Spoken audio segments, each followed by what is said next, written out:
Hey everybody, what's going on? Episode number 58 of Heavy Metallurgy. Welcome to Friday. I hope you're all doing well. Alan, yourself, how are you? I'm doing good, Marty. How are you doing tonight? I'm doing good. I'm excited about tonight. Got a good friend on the show tonight. Do we want to go about we should maybe first I do want to before we get to Jeff, we will I just want to say we got 3,200 subscribers today, so thanks to everybody who's been watching. Cool. It's very cool. Really appreciate all of you. It's been a lot of fun. We have a t-shirt available in the description if you want to check that out. Alan, do you have anything else to plug before we jump into this? I don't believe so. Just want to say hello to everybody. It's good to see folks coming in again. Tim is here as always, right there front of the line as expected. Celtic Frosty, good to see you again tonight, man. Glad you're having a good week. Others are filing in too. Yeah, all the usual stuff is there. The link for the t-shirt, the sizes should be working again. If not, just let Marty know. He'll hook you up with the right size. The super chat feature is turned on. And again, we're just mentioning that because every now and then folks ask if there's a way they can help out a little bit. And, that's a good way to throw a few dollars our way to cover the StreamYard fees, get a microphone if we need it, things like that. There's no pressure to do it whatsoever. We're going to do the exact same thing, whether folks contribute that way or not. It's just an option for those who would like to participate in that particular way.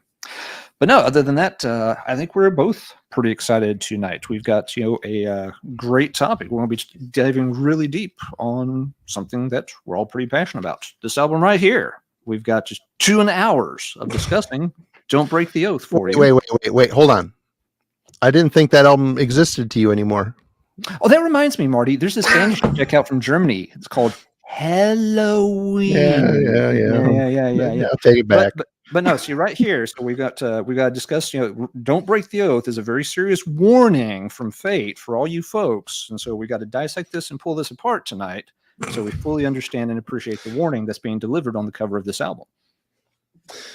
Yep. Well, tonight we've got a guy. I'm just going to blow over that so we don't go circle back around to a place I don't want to go. We got a guy I've known since 1996. I met him when he was a publicist at Relapse Records. He came from playing some music in some bands. He had a zine called Symposium, which was killer.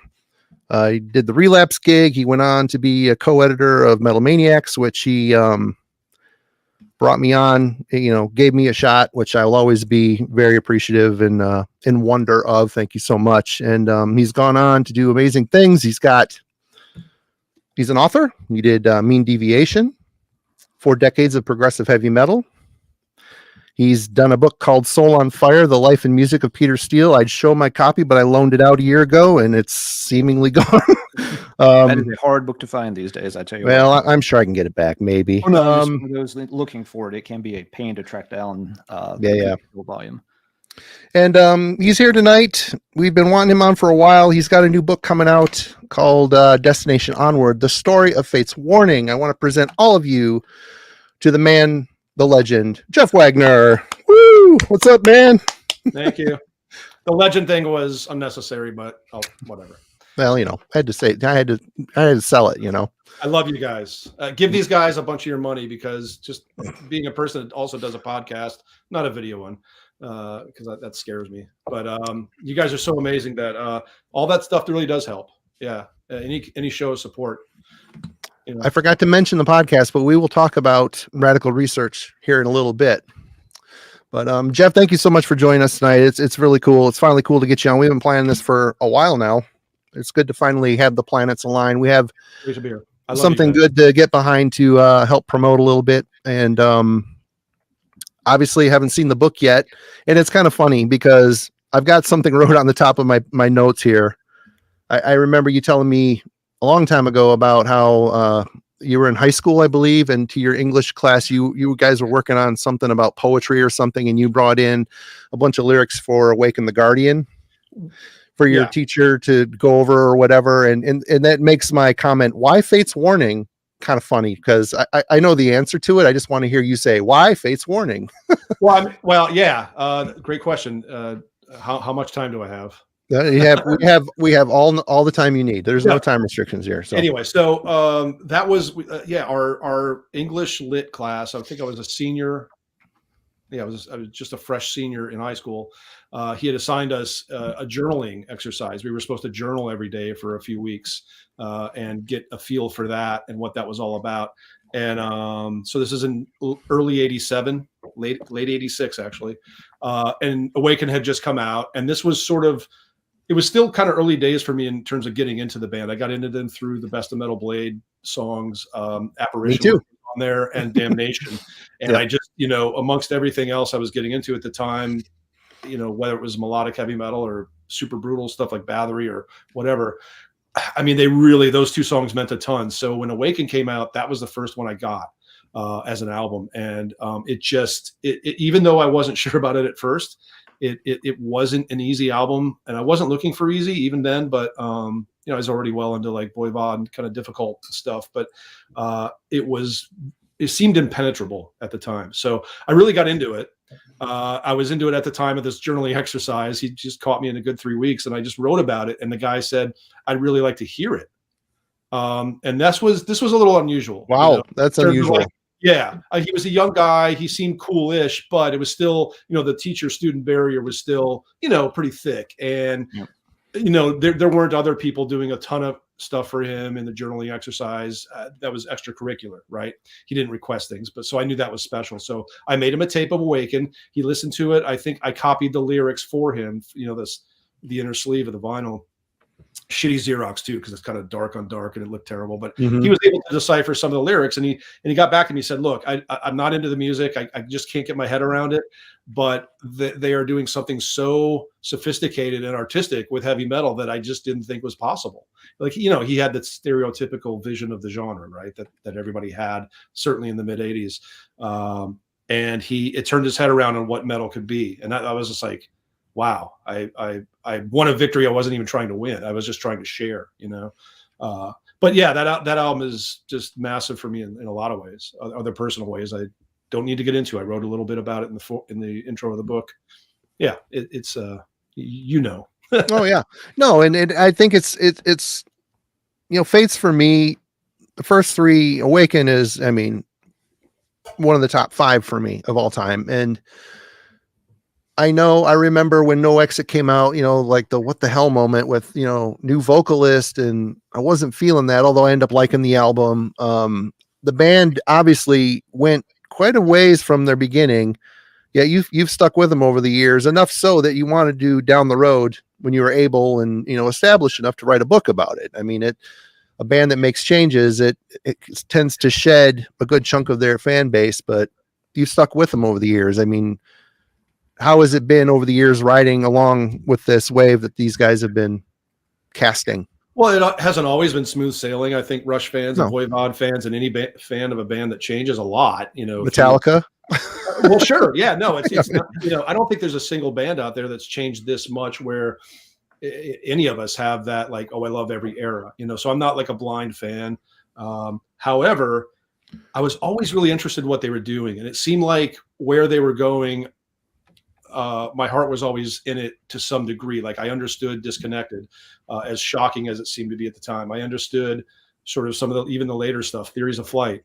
I know why that album is so revered amongst people who love the Alder era and still listen to the new albums. That thing is kind of their last masterpiece, I think a lot of people would say. It sounds revitalized in a lot of ways. Yeah, so they were to me, they had a whole bunch of different peaks, I guess. Awaken was Specter was a peak. Awaken was a peak. No Exit, which I think through writing the book, and I've heard that album hundreds of times, I got into even more.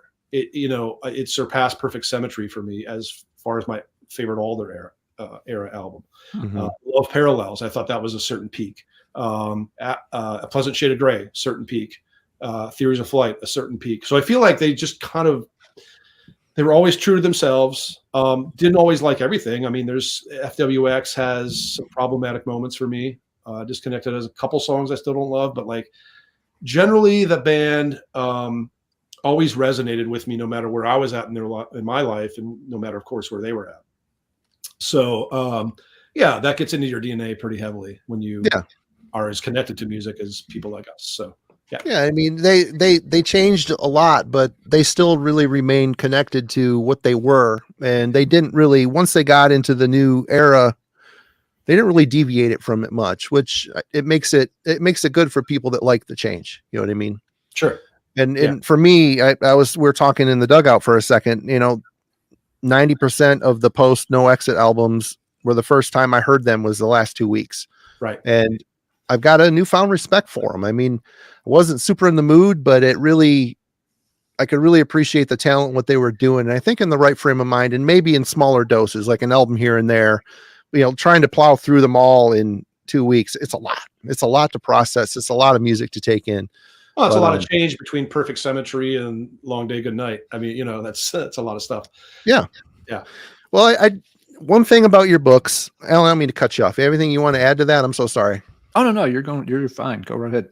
The one thing about your books is the amount of study that must have gone into all this stuff. I mean, even from Mean Deviation, all the interviews on Souls on Fire.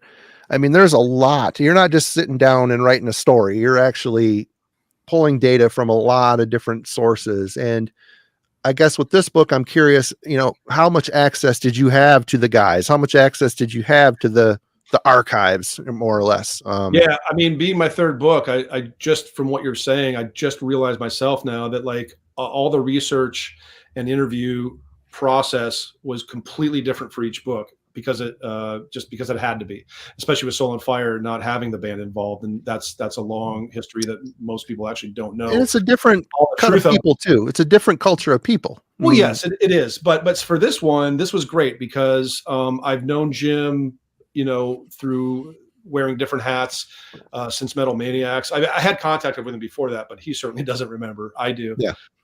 But yeah, so we've, he read my books. He read Mean Deviation, was very helpful with that for the Fates part. Read Soul on Fire and had some really nice things to say about that. And he's a voracious reader like I am. So I took his word as, and I know he's not a bullshitter. We were already kind of simpatico enough that I was bold enough to approach him when I had the idea to go, I'm ready to write my third book finally. What's it going to be? It has to be Fates Warning and Voivod. I'm still working on the Voivod book. That is a thing for 2023. The Fates book was another thing in the back of my mind. I approached him in early 2019. He was down. And I think because he knew that they were sort of going to, I don't want to say end, but put the brakes on for a long time. I mean, he knew the next Fates album was going to be the last one for a long time, if not ever. He just thought that, yeah, maybe that's the right time to do this too for Fates. I mean, Dream Theater's had their book, Queensryche's had their book. I felt that Fates needed a book even more so, just because I like those bands. I'm a fan of those bands to some degree or another. Yeah. But Fates is in my heart. Sure. Deeper, stronger than any of that. Yeah. So that's how it started. I don't know if that answers your question. Yeah. So sorry. So the archives, access to the archives, and the members, and he was a very diligent record keeper. He opened up his day-to-day calendars for me, which date back to '85. And Jesus Christ, that's amazing. When he started writing Prelude to Ruin or whatever, like this was all noted, and that was really wonderful. And then some other things that he gave me access to, but he gave me access to every member that I didn't previously have contact with, which was really great. So I got everybody, Victor Arduini, Frank Aresti and I had some contact before, but just everybody, Bones, the bassist, original bassist, Steve Zimmerman, Mark Zonder, every one of them. I'd already know Mark, but it turned out great. Everybody was so fantastic. And I don't want to make too much of this because I make some of it. I make some, light of it in the book, but every one of those guys is kind of a fan of Fates Warning in this. And I know that sounds ridiculous, but like Steve Zimmerman and Victor Arduini are listening to Theories of Flight and Long Day Good Night. Like they're really That's awesome. They're always curious and like kind of excited about what he's going to be doing. Because That's cool. When I say he, I mean, of course I mean Jim, because they were there at the ground floor. And I think they're really either proud or just curious of what's happening. So just the family of Fates Warning, the community of it, was something that I didn't know anything about before I went into writing the book. And then I found, man, every one of these guys is fantastic. They're all great dudes. They've all contributed with a lot of heart and passion to Fate's Warning. You know, so it was a great experience that way. Yeah. It's kind of cool hearing that too, because, you know, a band goes on for a long period of time. Members come, members go. There's usually bad blood attached to a departure or something. It's kind of nice to hear that, yeah, maybe there was here and there, but water under the bridge type of thing. They can look back. I mean, Steve Zimmerman even came back for that. For this. You know it. Absolutely. I was there. I gotta say, it was a lot of fun watching him play drum. He's got such an old school and cool way of playing drums. It was fun to watch him play. Yeah. You know, it's just, and it's cool that things were good enough where they could do this again, you know, just that final goodbye to that album, you know. You're a fan of Guardian. Alan, I want to know what you think of Guardian, but before I do, I just want to say, like, I think we all knew that was going to happen. Like, I always felt that, like, Guardian was one of those albums that just gained popularity over the years, a little bit like Angel Rap by Voivod, where, you know, it wasn't loved at the time as much as it is now. Like, I got to say, there have been a time where I wouldn't have thought this would have happened, because I after, you know, post Guardian, I used to get so damn mad reading all these interviews with Jim just lambasting the old albums. I mean, I understand an artist's wanting to focus on the new music, and, you know, we're doing more progressive, more mature things now. That stuff is juvenile. But he would go out of his way to slam it, and I used to be so pissed. I'm like, God, some of the best music ever, and he's just like, whatever. I'm not saying that I had faith that Jim would do it. In fact, that's of the 5 guys that went ahead and did it. You know, he was the most surprising, because of the reason you cite. But for me, it was always about, oh yeah, I know that this album is gaining legendary status every year. It just feels like, when I talk to people, or with the stuff you see out there in the ether, it's like, yeah, that's it. It really is that special. So when it was announced and being talked about, I wasn't surprised. I guess that's yeah. And it's something, I think it was for the fans, which I think is really cool too. I mean, he's got his finger on the pulse of what his fans love. And like you said, with the album snowballing in popularity over the years, I mean, it's, you know, new generations of metalheads crop up, and, you know, a bunch of old farts like us keep talking about. I mean, we had an episode about the album last week, Alan, you know? Mm-hmm. Yep. I mean, I still listen to the album regularly. It's just, music stands the test of time, and it's cool that they've, you know, withstood the time and were able and around to do it. You know, they got everybody on to do it. It's very cool. Can I ask what Alan thinks about Guardian? Because we've never shared opinion on that album. So. Oh yeah, sure. No, Guardian, it's an amazing album, and I think one thing that kind of speaks to why it's gained in popularity so much over the years, and Marty and I have talked about this, there's not really another album like it. You can't say, it's not just like, you can name any kind of, you know, great thrash album, and there are other great thrash albums too, or other great albums, you know, in this style or that style. And, you know, Marty and I, you know, sometimes try to, pair albums up, you know, and it's like, okay, here's 2, pick between them, and it's like, you know, this one, there's other options that are kind of similar to it. It's really hard to think of something that, if you want to hear Awaken the Guardian, but you're like, I want to hear a different album that sounds like Awaken the Guardian. There's not a lot of things that really, you know, come to the front of the line for that. It's a really unique piece of music. I do. Yeah. I hear its influence, and I hear Fate's influence in general, which is not something I went into in the book deliberately, but I do hear Fate's influence on certain things. I mean, I don't know if you remember Vaudeville from Australia. Oh yeah. 2 Dimension Logic. Great album. Yeah. I feel like those guys had to be way into Fates at that point, 94. Early Dream Theater is full of Fates, and Guardian in particular, just with the quick change sort of mentality, and the complexity and the web of you know, stacking that they're doing with all the arrangements. But yeah, Alan, you're absolutely right on. I mean, there's nothing comparable, you know. I mean, Specter is a close second, but I think Guardian has just got a mystical quality that kind of stands alone in, you know, the early realm of US power metal in general. I mean, up against even black metal. I think Awaken has a lot more mystical charm and otherworldliness than a lot of black metal, you know, from Norway. And it's like a perfect storm, I guess. I don't know. And I can see why they wanted to change after it, because how do you really follow it up, you know? That's exactly what I can never ever speak for Jim, but that's what he said in terms of what now, you know. Well, you do something different, and that was something he was faced with in a lot of periods during Fate's Warning's evolution. But certainly after Awaken, it was like, yeah, we're gonna just, you know, I think he felt that they were just gonna be chasing their tails if they tried to chase that album. And why not do something different? And I don't, you know, it's funny. I listen to No Exit, and it's my third favorite Fate's Warning album. I think Ray's unbelievable on it.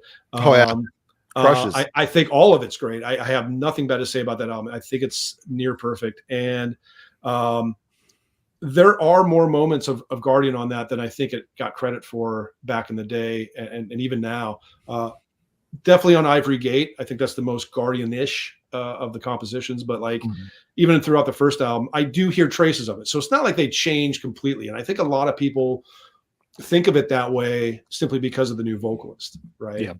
As they should, because they're different, but it's still Fate's Warning. It's still exactly everything that they were building up to with Specter and with Guardian. It's just a new door. It's just a new pathway. We're not going back, you know, Yeah, I got the initial impression listening to that album for the first time that it sounded like a lot of material. I mean, obviously, John was let go, but you could tell that, you know, John was Ray even came on kind of singing like John a little bit on a couple songs here and there. Doing the super highs and, you know, trying to, you know, shift between the way he shifted in his dynamics. You could tell a lot of that stuff was planned for John, I think. I don't know. That's something I was going to ask you, Jeff. Was for the material on No Exit, were they well into writing that by the time Arch left, or was that mostly written after they knew? Mostly written after John had left. There was Quietus from Ivory Gate that was the Ray Alder demo, and that was, of course, one of the first pieces that was around, which is why Ray got it as a demo tape to try to sing over. John heard that or heard something else off Ivory Gate. Because I talked to Jim and John about that, and they weren't quite sure, but there was some of that Ivory Gate material swimming around. I think that was the first stuff Jim started working on directly after Awaken. So while that was around, obviously that's a really long song, and most of it was written after John left. And I think most of the first side too. If you look at the credits, even the songwriting credits on the first side of No Exit, you know, it's a lot of band members, and that's the first and only time that really happened in Fates, was a real mixture of songwriting contributors. And I think that's because Arch had left, so you needed a lyricist, right? And I just think everybody was just on this, like, you know, kind of chemistry level of just really clicking and collaborating really well. So none of that stuff, I don't think any of that stuff was around when Arch was in the picture.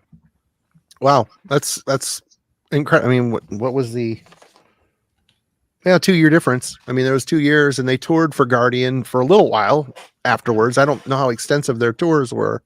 Yeah, but I think at least between the transition between Guardian and No Exit, it did seem that Jim didn't have a ton of writing ready, but he was always one of these writers that would, like, you'd have a little bit of the block or a little bit of the worry of what next, and then bam. Like, it just flooded out. Same thing with Parallels, you know? Yeah. And to Tim's comment about John's voice being an issue with Fates, I mean, I think studio, he was amazing. Live, I think he kind of, you know, there's so many words, and like Awaken the Guardian, there's so many words. You can tell the overdubs are there, and it's going to be hard to pull off with breathing and executing that shit live. And there, you know, I've watched a bunch of like bootlegs and shit online and stuff, and he struggled a little bit, you know, and I get it. It's got to be tough. Yeah. I don't know if they went to Ray thinking that this guy's got the lungs, he can handle those dynamics and all that stuff. And Ray did approach it a different way. He did not plaster as many words as John always did.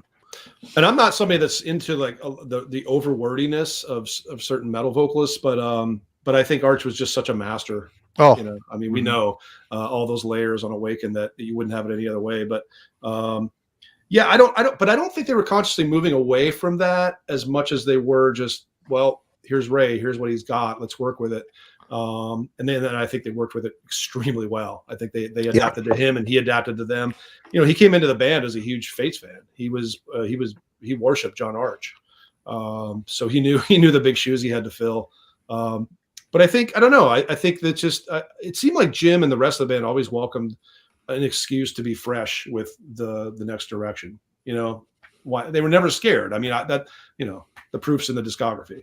Oh yeah, you could tell in discography. I mean, there was the middle era where they started working with more keyboards and more like electronic loops and stuff like that. I mean, always taking the element of the times and incorporating in their music, which is cool, and it's forward thinking, but they never really lost sight of who they were, which is also very admirable. Yeah, that's very true. Yeah. So the book, is there anything you might have learned in this that you care sharing that you might not have known going in? Because I imagine you knew quite a bit going in. Is there anything on here that was like a yeah, I mean, it was funny because when I started the book, I thought, is there much of a story? Like I know the music tells a story, but what else is there? You know, and I found the story of Jim in terms of him as a human being, him as a creative artist, the story of John, and he allowed me to. That's a really loud motorcycle outside. John allowed me to talk about his mental health issues, and we go into it in great detail in the book. I think great detail for him to open up that way. Oh yeah, that's a lot for someone to bear to the public, you know. Yeah, it's more, you know, it's just more like bipolar stuff is all it is. But that's serious enough, you know, especially when you're somebody that's faced with, you know, having to face an audience, having to perform, being very critical of yourself. You know, he's a sweetheart and a wonderful human being. And he opened up with that. So there were certain things about that whole dynamic, like the personalities that I started finding out about. Yes, there were a lot of other things about Fate's Warning and Ray's history and interactions within the band and some creations of the music and why they were on hiatus so long between 2003 and 2013 in terms of studio work and a whole plethora of stuff. And I don't want to be generic or cliche and say, well, just read the book. I don't want to give it all away because I think it reads better than I can possibly say it. There's a reason I'm not a great speech or you know, giver or orator or anything. You know, I think I'm a little better with writing, so I'd rather you hear it that way. I know that's a cop out, but yes, there were a lot of things I learned. Yeah, I like learning about some of the influences of the guys. Victor Arduini being, you know, a huge Beatles fan. And I love the Beatles, and we talked a lot of Beatles. And Frank Zappa, he's also hugely into Zappa, so am I. So we had some of that in common. And I just really and he told me about like, oh, you know, during the recording of Specter Within, I was really into my Zappa phase, and you could hear it on this particular solo on this song. I was trying to be as just kind of weird and left field as possible with my approach to the solo. And I thought, that's gold. I love that. I love making those kind of connections, especially with somebody as, you know, far removed from metal as Zappa, but yeah, and hearing how he kind of funneled it into a band like Fate's Warning. So all kinds of stuff like that. Joey Vera remains the sweetest man on the earth. He's a great dude. Currently in Merciful Fate. Yes, fucking incredible bass player. I know. Yep. He's in Merciful Fate. How weird is that? And by the way, the few videos I've seen, King is sounding post bypass heart surgery and quitting smoking. His vocals have improved tenfold for sure. And do you think he's doing all natural? Is it all natural stuff? Well, I know with the King Diamond stuff, his wife was doing some backups for him. Okay. I don't know if that's happening with Merciful Fate or not. I have no idea. Interesting. The Space Dimets asked, I don't know any context of this. Did Kevin Moore also contribute to the book? Yeah, I did interview him via email. It was probably the shortest interview. He's not necessarily the most gregarious person from what I can tell, from what I can gather. Again, I can't speak for any of these people. I know a good bit about a lot of them, but it seems like Kevin is checked out in terms of wanting to talk about the music thing a whole lot. He's got a whole other career right now. And of course, my gateway to him was Jim, but he was nice enough to answer some questions. So yeah. Cool. I worship that guy. OSI, Chroma Key, huge fan of both of those things. Yeah. Right on. Ion Farmer, grabbing your book now, Jeff. I can appreciate your work on this. And everybody else, if you want to check out Jeff's book, it's called Destination Onward, The Story of Fate's Warning. The link is in the description directly to the order for the book and also to the Facebook page as well. Both links are on there for you to check out. Wade Conrad, you're too kind. I like Wade. He's a radical research guy. Right on. Cool. You're very kind, sir. And I learned everything I know from Jeff. Ooh. In fact, there would be times I would get the magazine and be like reading my review and saying, "What the fuck word is that?" Getting hold of Jeff, I'm like, "Oh, you put this word in my review. I don't even know what that means." So Jeff, in your review. Oh yeah, I was an editor. It's made me smarter, everybody. So he's a fantastic editor. Thank you, Jeff. Bill Yurkevich on Relapse was getting on me. I used to write a lot of descriptions for the Relapse catalog, and I think I was talking about some early, maybe Thurgathon or early Funeral Doom band, and I wrote Winter. I wrote Lugubrious. And he thought that was fucking hilarious. I can't remember if they kept it in or took it out, but I mean, to this day, he'll be like, "Oh yeah, Lugubrious Wagner, hell yeah!" Give me total shit about it all the time. But anyway, well, Alan, do you have anything more to talk about the book here before we move on? Just one or two quick things. Jeff, was there anybody in the Fates Warning universe that you weren't able to reach out to? It sounds like you had great luck with like all the members. Was there anybody connected to the band that you really wanted to speak to that just wasn't available? Terry Brown, Producer. The producer, obviously. Yep. Rush producer, but also Angel Rat Voivod and Fates Warning 3 albums. Well, that would have been the hat trick, wouldn't it? yeah. Because I talked to Slagle, I talked to Bill Matoyer, I talked to a number of other people. Mike Portnoy and John Petrucci from Dream Theater. A host of others. Jim's wife. A bunch of people, and he was and roadies. A guy named Emma.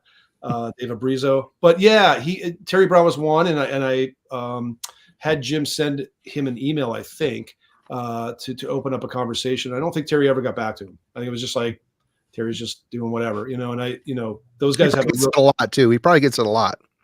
Yeah, I think that's part of it. It's nothing against Jim is they had a great working relationship, and I know there's nothing but respect there, but he's probably like this little pissant Wagner guy. Like I don't need to do that. Well, let's talk about Radical Research for a second. It's a podcast that you started with Hunter Ginn, who's been on the show, of course, and obviously you guys have been friends for a long time, and it was just kind of meant to be, wasn't it? Oh yeah, I mean that the whole reason the podcast exists is because we used to have these phone conversations. We were like, look at that weird thread that took. I mean, it went from Mind Over 4 to No Means No to Dissection to Slayer, and then over to Human League and Duran Duran. Like what? Like, we're losers, but we need to make this a some kind of profession.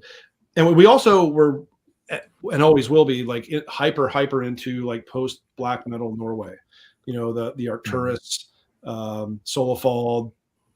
Yeah, you name it. I mean, I could go on. I won't. And we wanted to write a book about that stuff, and somehow that faded into the background. And then we decided that maybe a podcast might be better. Podcasts were starting to be a thing then, about 5-6 years ago. I was a little late to them, but I just thought that sounds cool enough. And that's more aligned with the phone conversation thing we used to have, and these crazy threads. So we started it, and 82 episodes later, we're really happy with where it's gone, and the people that have followed us, and some of the weird left field albums that we like to talk about. I mean, we're definitely into plenty of like more known and mainstream type things within and outside of metal. But a lot of our heart lies in this weird shit that seems forgotten, like Mind Over 4 or Carbonized, or I mean, you name it. Or we'll do like My Dying Bride's 34.788% complete album. We were like, we're huge into that.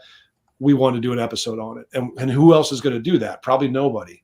Of course, we'd be the first ones in line to listen to that. But we thought, let's do stuff that just isn't getting covered out there with the 30,000 other podcasts on music that are out there, right? Yeah. let's make our contribution special in some way. And and it's not a metal podcast. I kind of want to always diffuse that when I can, because while we do cover a ton of metal, we're into other things, and we're going to cover it. So. Well, I tend to skip the shit on jazz because I have no context other than to hear your beautiful voice. I can the fusion stuff. That should rip your head off, man. I know. Okay. Right. Maybe when I hit 60, I'll call you up and I'll say, "Oh, where am I going, Jeff? Point me in the direction." I'll come over like a whole passel of albums under my arm, and we'll do some shit kicking listening, my friend. So you and Hunter, you try to do it once a month. Is that what the plan is typically, or is just whenever the stars align type of situation? It was every 2 weeks for the first 50 episodes, like clockwork. And then I stopped so that I could focus on the Facebook that was snowballing and taking on a life of its own. And then COVID happened. So it was about a 4 or 5 month break. And now it's every 3 or 4 weeks. We've both got other things going on. I mean, Hunter's probably making more music than he ever has with Canvas Solaris, but he's recording sculptured drums this weekend. That's right. That's right. He joined Sculptured. Yeah. He had his Plague Psalm thing that Jason Walton put out. So he's doing a lot of stuff, and we've both gone through personal things. So it's, we do it whenever we can, but we keep trying. And our 100th episode, we're close. We're going to get to the Voivod 4-hour episode, but awesome. Well, it's everybody chime in. We're going to try to get Hunter and Jeff on at the same time one of these days when we can figure it all out and try to get them on. We'll figure out some fun topic for all you guys. Anything else to ask about Radical Research, Alan?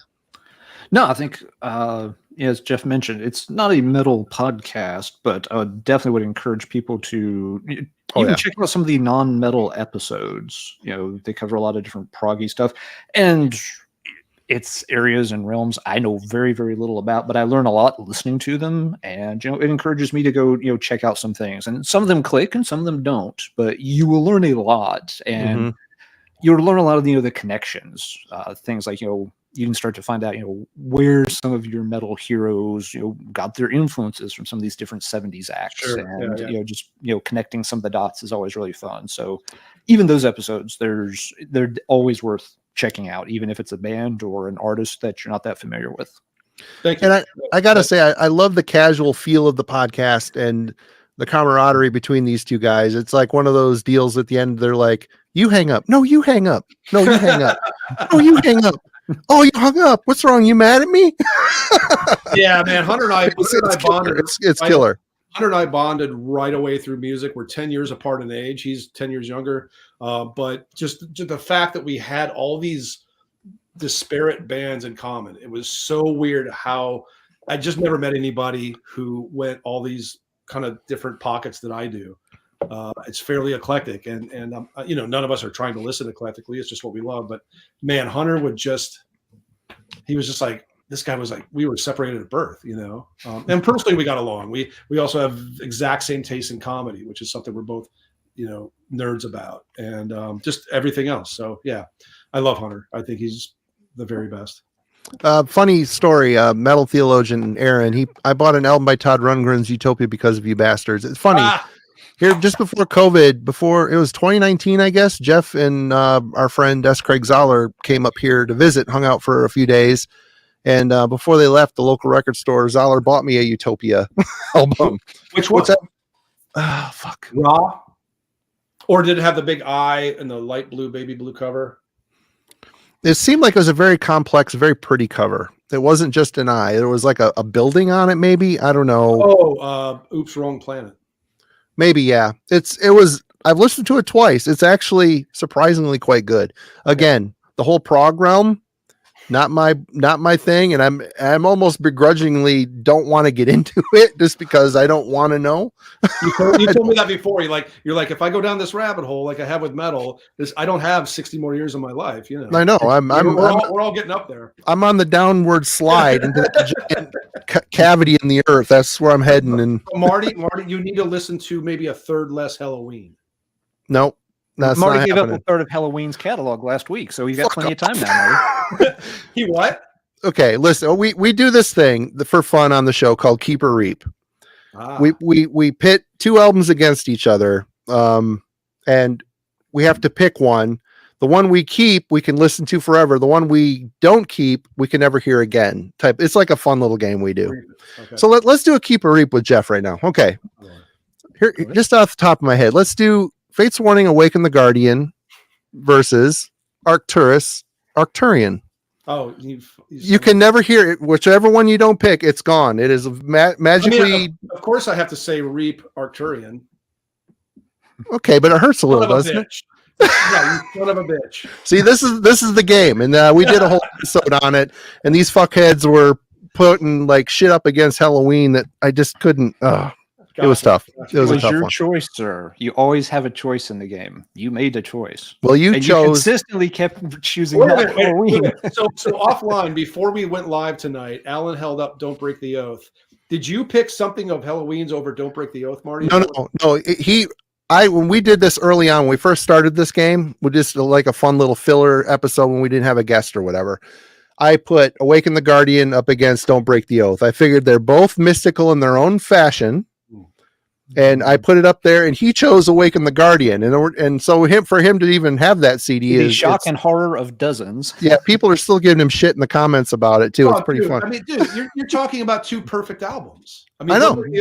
A top 5 metal album for me, and Awaken is also, and that's what this bastard did to me. Okay, here's what I don't like about social media, podcasts, lists. Is there's this trend now to let's just compare apples to oranges all the fucking time.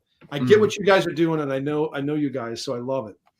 It's a fun exercise. But it gets a little stupid, and like I refuse to like lay that out for somebody. Like, here, I'm gonna pick these two albums here. Phil Manzanera or Manowar. Like, which one? Which one do you like? Fucking Manowar. But it's not even apples to oranges. It's like apples to like barley. It's just, it's very different shit. Like, I'm tired of it. I'm tired of it. I don't play that game. Well, we'll see what we're trying to pick is Awaken the Guardian over Don't Break the Oath if I was pressed. There you go. See, they put up against what was it? Scanner's Hypertrace. Scanner's Hypertrace up against Keeper One, which I picked Scanner's Hypertrace because it's the best Scanner album, hands down. There has not been a better fucking Scanner record, and I can listen to Keepers 2, and I can listen to all the other years of awesome Halloween records. I'm a fan of the Darius era. I love all that shit. I love it all. Yeah. So it was a tough choice, but I went Scanner, and I love it. You got to live with it. I mean, Alan, I'm sorry you're getting shit for that amazing choice. It's the perfect choice. I can take it. Marty, I threw it back on Marty the next week. Marty had to choose between Guardian and Dimension Hatros, and he had to give up, and he gave up Voivod. See, that's why I hate this shit. I could still listen to Killing Technology, even though Hatros is in my top 5 as well. I mean, it's like, again, it's a fun thing to get people riled up in the comments, and we have fun with it and whatnot. But you know what? Thank you, Jeff, for illuminating us on the book and all the stuff going on with you right now. It's totally cool. And please, everybody, again, the link to the book is in the description. Please go. I see there's been a couple people already that have jumped on and bought it. Thank you so much. Let's keep it going. Let's get this guy sold out of his first pressing fucking quick. Let's do it. But why don't we start talking about some records? Let's go through the Fates Warning discography a little bit and maybe chime in a little bit on each album if you guys are up for it. Sure. You down with that? So their first album came out in 1984, 38 years ago. Amazingly long career. They've got a bunch of records here. I've got 2 pages of notes. Let's start off with you, Jeff. Night on Brocken. Wait. Visual aids. Which cover do you have? Oh, you got the Witch. All right. All right, well, I've got the CD with the colored pencils, and then I had the tape of the moon. So I've got all 3. You got to have all 3. Yeah. I like the album a lot. I mean, being somebody into like Omen and just sort of that early American raw, priest maiden inspired stuff, it works. It's got Damnation, which is a total classic. It's the title track, I think, is also a Fates classic. I like a lot of it. It's a great album. It's raw. It was, of course, recorded as demos. It wasn't even meant to be a debut album. Really? Just demos made into. Yeah, there's a lot of talk about that in the book. But so I like it for what it is. I think it's a really solid foundation. I'm so glad it's a Metal Blade album. It reeks of 1984 Metal Blade. It's a Metal Blade release. You know, that kind of grimy, like just really, blood and oil, guts, working man's record, leather, heavy metal that they were finding at the time, and they were doing the great stuff. They were doing Armored Saint, they were doing Omen, they were, all the good stuff that came out, Trouble, all that great American stuff. So it fits right in there, and I think it's a really good debut. Obviously, they would just go leaps and bounds beyond it. How about you, Alan? Yeah, kind of the same take. It's a good album. It's got, a couple of spots of greatness that shine through. It's hampered by, demo level production because it's a demo level recording. That's what it was supposed to be. But yeah, the title track and Damnation are the two big standouts for me personally. If I'm going to nitpick something that actually doesn't have much to do with the album, it always bothered me. I think it was Soldier Boy was the pick for the Metal Massacre series, and I always wish they'd used almost any song but that one. I agree. Kiss of Death would have been better. I don't know. There was something. Metal Massacre 5 had some great bands with some strange song choices, and that was one of them for me. Yeah, but good take. I like that. Yeah, but thanks. Yeah, it's still a cool album. It is, of course, compared to what comes later, a very straightforward 1984 heavy metal album at the end of the day. But it definitely shows hints of that this band had potential to do cooler stuff. And I think you got that too from, if I remember right, Jeff, when in Mean Deviation, you mentioned that even the cover songs that, the band kind of started out, their career playing, they were always picking the obscure deep cuts. Right, exactly. Pictured Life by Scorpions, was it? Yeah, or like Beyond the Realms of Death by, Priest. That, they avoided the obvious choices. They were already really kind of trying to flex a little bit. Absolutely. And the writing, that works as a good segue to Specter, I guess, because they showed that favoritism of like the left field or the arcane or the obscure rather than the obvious,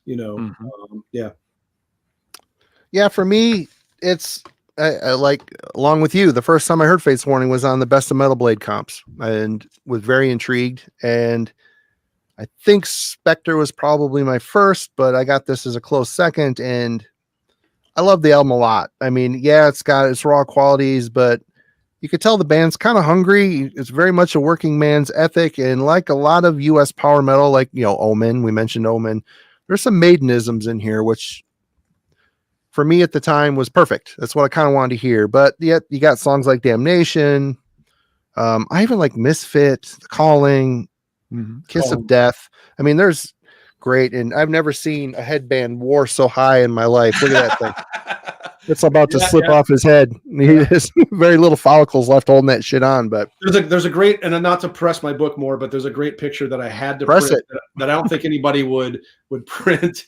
But I'm just such a weirdo. Like it's just like the first page of the color section. I had gotten a slide or a picture from somebody in the band of you could see Bones heading to that ruin on the back of the cover, but you see his back walking toward it. So right before they, get together to shoot the shot, right, that ended up on the back of the cover. But it was just him going toward that. And there was something really like, just, I don't know, it just worked for me. And I printed that. I'm like, that's them in an unposed moment of doing their thing really early on as these kids, who turned into Fates Warning. It just was that moment of like, that's cool, and I recognized it because it was, the back of Night on Brocken. So, yeah. Yep. Anyway. Yeah. Well, let's skate into 1985. A year later, we've got big changes happening here. Specter Within. Jeff, your thoughts on this slab? It's fucking amazing. It's absolutely incredible. Alan mentioned, how they were listening to Beyond the Realms of Death and playing these songs and Pictured Life and Princess of the Dawn by Accept, not Balls to the Wall, also great. But yeah, they became fully formed with Specter Within. I think that's the first great Fates Warning album. That's the first time they lay out a very convincing intention. There's no other album like it. Kind of like Guardian. I feel like, there are some Trouble influences. There are some influences from prog rock. But I think the Maiden thing they left it behind. I mean, of course it's there, but it's nothing obvious. And I think all of it's great. The second side is just this progressive metal masterpiece. There's some Merciful Fate influence, I think. I don't know. It's hard for me to verbalize. I think I wrote it a little better in the book, but it's a magical album. It's kind of amazing that early Metal Blade era is very much, I mean, a lot of the US power metal bands, they had a Maiden thing. You got Omen, very much Maiden influenced. Yeah. You got Lizzie Borden, who was very Maiden influenced, I thought. There were other bands on the label too. It just seemed to be Brian's wheelhouse when he was looking for a band. You mentioned Trouble. I mean, this album and what Trouble was doing around this era, they're a good companion band. That would have been a cool tour to see, I think. Yeah, you're right. Well, I know that most, if not all, the Fates guys at the time were really into Trouble. They felt really honored to be on Metal Blade and to be label mates with Trouble. I mean, it was a big deal for them. Trouble were early, even their early albums, they were like creating kind of a legend of peers and friends that loved them. So, yeah. Here we go. Gavin Hill logged in. I thought it was Bob Seger. A youthful Bob Seger is in the house. Bob Seger, Michigan native. Probably still lives here too, I think. I'm not sure. Oh, I didn't know he was still alive. He's still alive. Yeah. Alan, your thoughts on the Specter Within? Spectre, it's a transition album in a way. You still have a few songs on side A that kind of sound like a more refined version of stuff you'd find not on Brocken. But even just with the first track, Traveler in Time, they already just are moving a quantum step forward in terms of what they're doing. They pack more stuff into that one song than they probably packed into 7 out of 7/8 of Not on Brocken. It's got The Apparition, which is just one of those immortal heavy metal songs. There's very few things that compare to that. And you're really seeing John start to expand as a vocalist, starting to pack all of this stuff into these songs, line after line of text. It's dense, it's very rapid fire, but it flows very, very well. It never feels like there's too much crunched in there. It's just a lot to work through. They're doing all these different influences, like you guys said. There's this doomy element. You would never call Fates wanting a doom metal band, but they definitely have a little bit of that atmosphere, a little bit of that foreboding around them. Definitely. They're a fantasy metal band, but they're not singing about knights and castles and swords and this stuff. That would be the next album. Yeah, it's got this very but even that was metaphor, though. Yeah. Even it's very much from a different standpoint. It's not cliched at all. It's very, very unique. So it's again, it's a very cool album. It's by the time you get to Awaken, you look back at this, it's just like, oh, okay, they were basically just building towards this next album. But this one, it stands very well on its own too. For a long time for me, this was sort of that in-between album. But over time, it's definitely come to stand on its own 2 feet as a really great album also. I think my thoughts on this, I think that the album that came after it casts a pretty looming shadow over the first 2 albums, which isn't fair. I mean, if the band ended after this album, I mean, wow, you could tell that what was to come was going to be pretty special. And this album, as it stands, is pretty special. I mean, The Apparition, Orphan Gypsy, it's really a great record. And someone was talking about the mix. It never really bothered me. I was going to say the guitar sound and just that thickness and fat that they got, which obviously was way better than Night on Brocken. I think it's a great sound. I think it's a great sounding record. I mean, it's raw, but it's full. It covers both those territories. Yeah, absolutely. And that leads us to Awaken the Guardian. Jeff? No comment. Well, you can still talk about it because you chose this over Arcturian. So no comment. Alan, your thoughts on this slab? I never got around to hearing that one. Is it any good? What is that? What are you holding up? Nothing? Wow, it's weird. No comments? Okay, fuck you guys. Look. It's one of those. It's kind of like I've never written about Moving Pictures by Rush, which is possibly my favorite album. It's so good. It's so good on record too. It's my favorite album on the earth. And like, I just don't want to ever write about it because it just seems like it would take away. And like the hardest part, and I've written about Awaken before in here and there, but like doing it for this book was the hardest album to write about simply because of my deep connection to it. Right. I mean, I have it on the wall right here. I have it. I never hang records, but it's right here. And I just feel like it speaks for itself. Not to be cliche or dismissive, but like I wrote what I wanted to write. Finally, it was the only real horrible writer's block I had throughout the book was writing about this chapter. It was the last chapter I really pieced together. I didn't really write chronologically in this one. But I'm really happy with what came out about it, just because it's just one of those like, fuck, I got to write about this, and like people are going to be reading it, and like, this will kind of be the only Fates Warning book for a while until somebody else does one. Like, I got to do right by this album, and how the fuck do you do that? It's Awaken the Guardian. I love it that much. It's just that great, and no comment. No, and we've talked about this album a ton, and I'm not going to say anything tonight that I haven't said before, but it's a pure, perfect album for me. I know Alan's got a few problems with the song here and there, but I'd like to hear about that. Yeah, let's talk about you said what side 2 wasn't as good as side 1. I can't remember. Let's look at the track. Let's look at the track list and Giants Lore, so good. Exodus, how can you not like Exodus? Fucking amazing. Sorceress is a good opener. I've always liked Valley of the Dolls. I know some folks find it, to be that might be my least favorite on the album, actually. Yeah, but I still like it a lot. I realize the subject matter isn't necessarily that deep, but just again, the way John paints this very big picture. Other bands, it's like wimps and posers leave the hall. But Arch comes up with just this total takedown of all these glam and image possessed bands. So, but in a sophisticated way that if you don't understand analogy and symbolism, you're never going to get it. Oh yeah, it can go right over your head, and you just like, I don't even know what that song's about. So yeah, right. It's really brilliantly done. Fata Morgana is one I can skip. There's nothing. It's not a bad song. I just this is an album. Sometimes I just want to hear certain songs, and I will go past a few of them.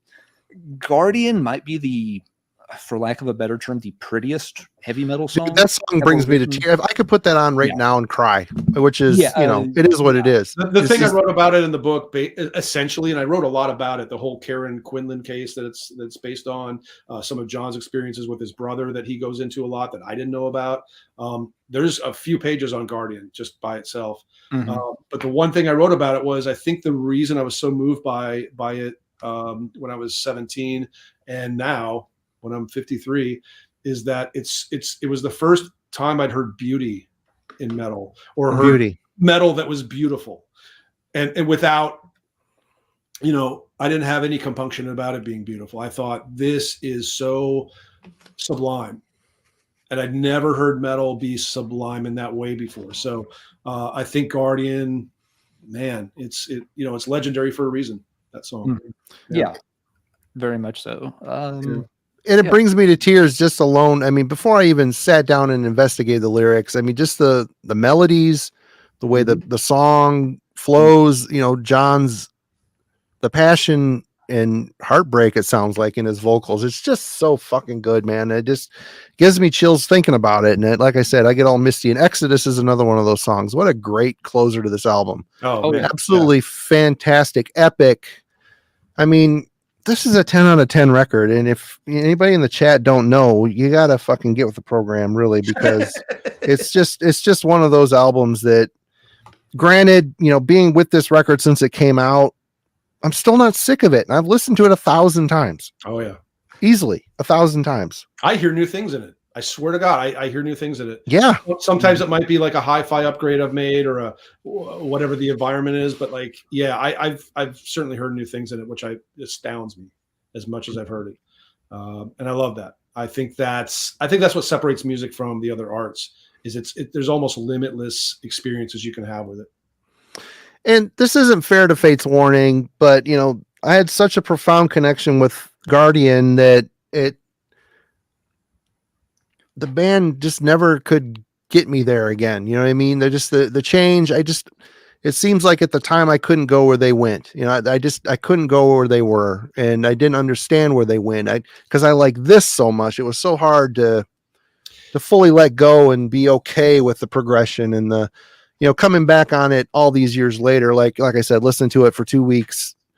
I've got a different perspective on it I'm kind of glad we did this because it made me sit down and listen to these records, which I had never done. There's albums most of these records after I have not heard. So, I mean, it's been a very cool experience. I'll probably have that again after I read your book. It'll probably hit again. Like, okay, now that I know the story behind this shit, I'm going to be able to sit down. And so, yeah, again, people go check out Jeff's book. It's linked in the description. Go get you some. Next up, we've got two more things I want to say. Yeah, no, go for it. Real quick. Another track that some folks don't seem to like, but I've always enjoyed was Giant's Lore, which I think is Frank Aresti's only song. I like that song. He wrote the music, and I think it stands out as such. You can hear it's a little more linear. It's a little more of an easier flow. It's probably the doomiest song. Great song. I love it. Yeah.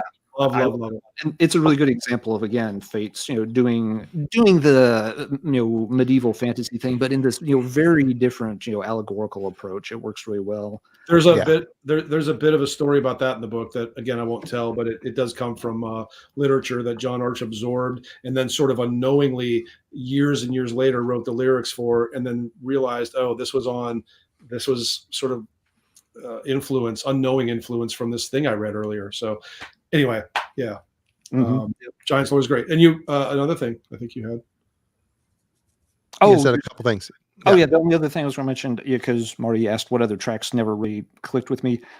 Prelude to Ruin is one I always just miss, and I think the problem is it's sandwiched between Guardian and Giant's Lore, and as I'm still recovering from Guardian, and I'm getting ready for Giant's Lore, and I never really hear that song. I think it might be forward heavy track. I get that after the really dreamy nature of Guardian. It's kind of weird to follow. And granted, it's the lead off of side B, so ultimately there's supposed to be a separation there. But I need to sit and just play that specific song like 5 times in a row without the rest of the album around it sometime, and get my head wrapped around that song. But yeah, that one just I always somehow miss that song. It has a lot of parts. I remember that would be the most difficult one, when I was first acclimating to the album. A lot of parts. Yeah. A lot of parts. Okay, let's get into the times are a-changing. 1988, 3 years later, we got No Exit. In the intro of the book, I write about how I read that John had left. And I was incensed. I couldn't believe it. I think the wording, it was either Kerrang or Metal Forces. And I think the wording was that the band had kicked him out. That wasn't exactly right, although there is some truth to that. It's more complex. But anyway, I wrote Fates, and I had already written them. I had already written and gotten a response back from Jim. I print some of those letters in the intro of the book. I sort of took umbrage with the fact that they could possibly have the audacity to go on without Arch. I was young. I was like, just dumb. And I just had this like attitude, like, how can you? I was kind of the same way. That was it. You can't do it. Like, it's impossible. So I got this letter back from Jim. It was the second letter of our 3 letters that we exchanged at the time. And he was pretty honest with me. He was like, look, there are reasons for this, and we're going to go forward, and it's going to be better than ever. And I thought, okay, well, whatever. So I'm so glad to have been writing him at the time. Felt very fortunate to have some kind of communion with Fates, but I was so skeptical. And then before the album came out, a local radio station in Muscatine, Iowa, or maybe Quad Cities, played on their metal show, their Thursday night metal show. They played Silent Cries. And I immediately just went bonkers for it. I loved it. And I love it to this day. I think it's a fantastic song. It is. Great song. All 3+ minutes of it. It's very compact, but it's amazing. And that just restored my faith. I thought, what an idiot. This new album could be pretty good. And then I went and got it as soon as it came out. And my sophomore year of college that's probably my most played album, that and Crimson Glory Transcendence. It was just great fucking record. Yeah. So good.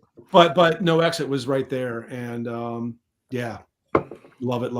I don't have a whole lot to say. I think we talked about it a little bit earlier. But I don't have much more to say beyond that, other than I think it gets a little bit of flack for different reasons. Either the artists, don't want to accept it still to this day, or maybe it's not the most focused Alder album. But I think it's a killer album. I think they're all inspired. You've got a really young guy in Ray coming in, great production.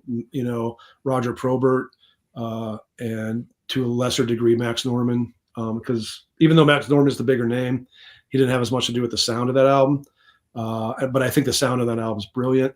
It's Steve Zimmerman's final thing with the band, and I think he brings a lot to it. I think it's his best album. I just think it's wonderful. And Aresti and Matheos as a guitar duo they're great. Really, becoming. I don't want to say better than Guardian, because they were great on Guardian together, but they're really the unsung guitar duo. They're a Sherman Denner for me. They're a Downing Tipton for me. They're one of the great guitar duos, and I think No Exit is some of their absolute best work. So I could go on and on. I love it. I think Aggregated Dreams is a masterpiece. I think the first side is brilliant. Yeah, and I came to love the album even more during the writing. I think it's the only Fates Warning album that changed on my ranking. Went a little higher for me. Right. It's now probably my third favorite Fates. Yeah. How about you, Alan? Honestly, I've never gotten into this album, and it's not the it doesn't have John on it thing at all. I like Ray Alder's voice a lot. I like a ton of stuff. I think he's a great fit with Fates Warning. For whatever reason, I have never been able to get into this album. You've got the one side is, the one long song. The other side goes by very, very fast. Those other 4 songs don't take very much time at all. So I always feel like when I'm listening to it, like these 4 songs go click, click, click, click, and I'm trying to keep up with them. And then you just kind of crash on this 20-minute song, which a fault of mine. I have trouble, sticking through those long songs on lots of albums sometimes.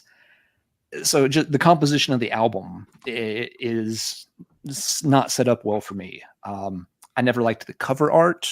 The band logo doesn't look good on the album. And again, those are real petty things. It doesn't affect the music, but visually the album doesn't appeal to me. Just the way the album is set up with 4 short songs and 1 long song. It's not a formula that personally ever works very well for me. Fair enough. So it's not the Fates Warning album for me, but it's not the usual complaints. I'm not clinging to the arch ears here or refusing to accept Alder. It just never has clicked. Maybe one day it will. Maybe I'll sit down one day and it'll suddenly just sound fantastic, but that day has not come yet. As I said, I feel like I hear that a lot about No Exit. Hunter Ginn, my partner in crime at Radical Research and good friend, he's a huge Fates fan, and he just never clicked with No Exit until about 5 years ago. And he'd been listening for a long time. So it's weird. It's a weird album that way. I guess I've never heard it that way, but I know that opinion is pretty strong out there. So I respect that. Yeah. Marty. What was the initial single for this was Anarchy Divine, wasn't it? Didn't they do a video Silent for Cries. it? Silent Cries. It was Silent Cries. And then Anarchy Divine, I think, was the second video. Yeah. Yeah. I don't remember how it came about, but I heard, I'm not going to lie. When I heard John was gone, someone, Fates Warning shit in my Captain Crunch. That was, you boil it down to the core essence. My Captain Crunch had a Cleveland steamer in it, but man, you're from the area of cereal, buddy. You're in Michigan. I know. It's a good thing you're having Cocoa Puffs, because you wouldn't have been able to tell the difference in Marty. All right. But this album was a grower. I ended up buying on tape. I still have my original tape. And repeated listens. Back in those days, we've talked about on this channel a lot. When you're younger, you didn't have the internet. you had so much money a month, whether it was allowance or whatever little job you were doing outside of school, and you had enough maybe for 2 tapes a month. So I bought this fucking thing thinking, okay, I'm going to give this a shot. And I listened to it and I listened to it and I listened to it. Cause that's what you did. Even tapes that you bought that were crap, you would listen to them 100 times because that was all you had coming for, a month. I end up really liking this record. I still like this record. I think it holds up. I think Ray, he knew the boots he had to fill, and he came in and he went for it, man. I mean, his vocals they're tight. They're super high. Hi, Butterfly.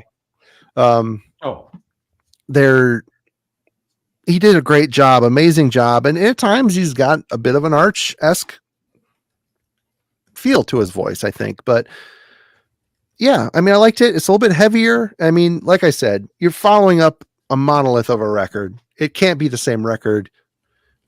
Having a different vocalist was probably the smart way to go, looking back in hindsight. But yeah, I mean, this has been a grower album for me. I just realized I got this CD cheap somewhere, and I didn't know there was a bonus DVD on it. I've never watched it. I have to check that out. But yeah, for me, it was a grower for sure. And this is the last album I've heard for forever. I mean, until this week, really. Gotcha. Yeah.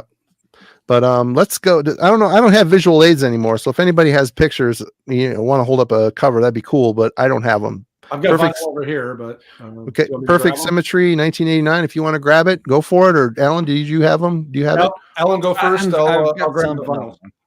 He's got some. What's that, Alan? I've got some, but not all of them. So if Jeff's got them, that's fine. Well, why don't we fire off with you, Alan, with Perfect Symmetry, 1989. Yeah, this one, the band's got a new look. The old logo is gone. Very different approach to the visuals. This is the first one where I think they have Hugh Sign doing the cover art, and it shows. You've got Mark Zonder comes on board, which I always like Steve Zimmerman's drumming on the previous albums, but Zonder is really incredible as a drummer. Drumming is one of those things. Most of the time for me, it's just like, okay, it's there and it's fine. But every now and then somebody, really catches my attention. And Zonder's one of those drummers. He, of course, had, played with Warlord before that and was really good with them too. So, the lineup's going from strength to strength. This is an album, the first time or two I heard it, it took a little getting used to.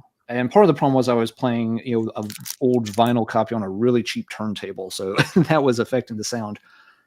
But as I show it again, Jeff, I'm sorry. Oh, sorry, Alan. I didn't mean to cut you off. Oh no, there you're you fine. go.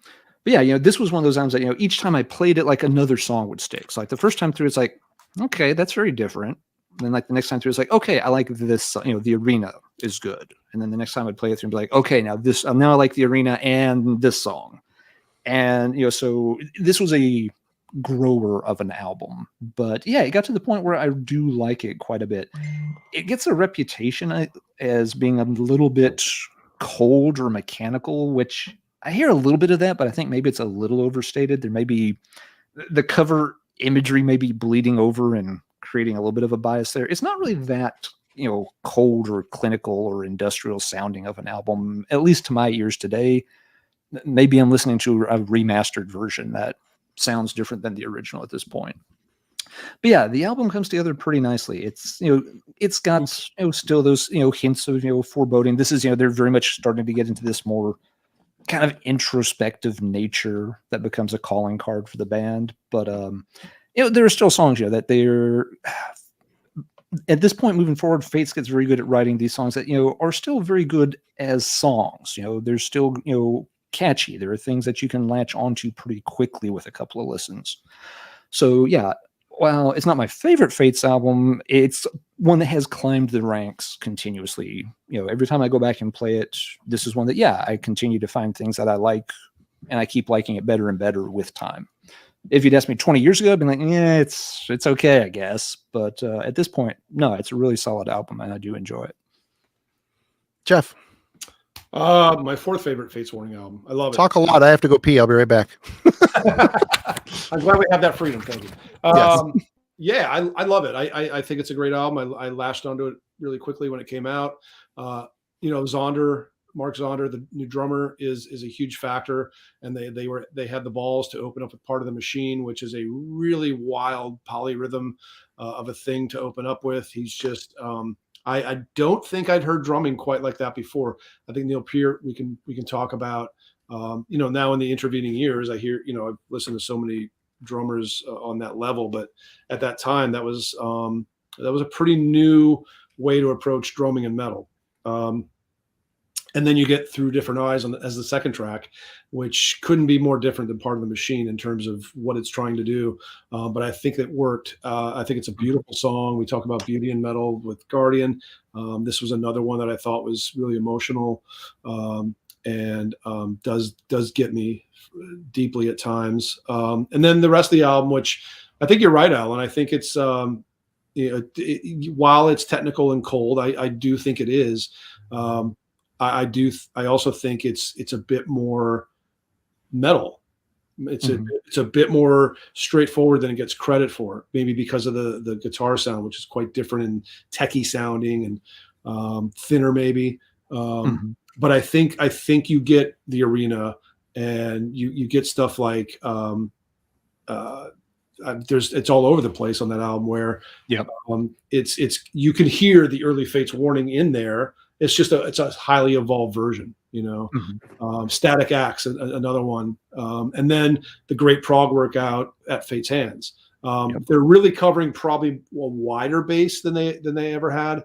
So I love it through and through. I think Alder is wildly mature on it in terms of how wild he was on No Exit, which worked for that album.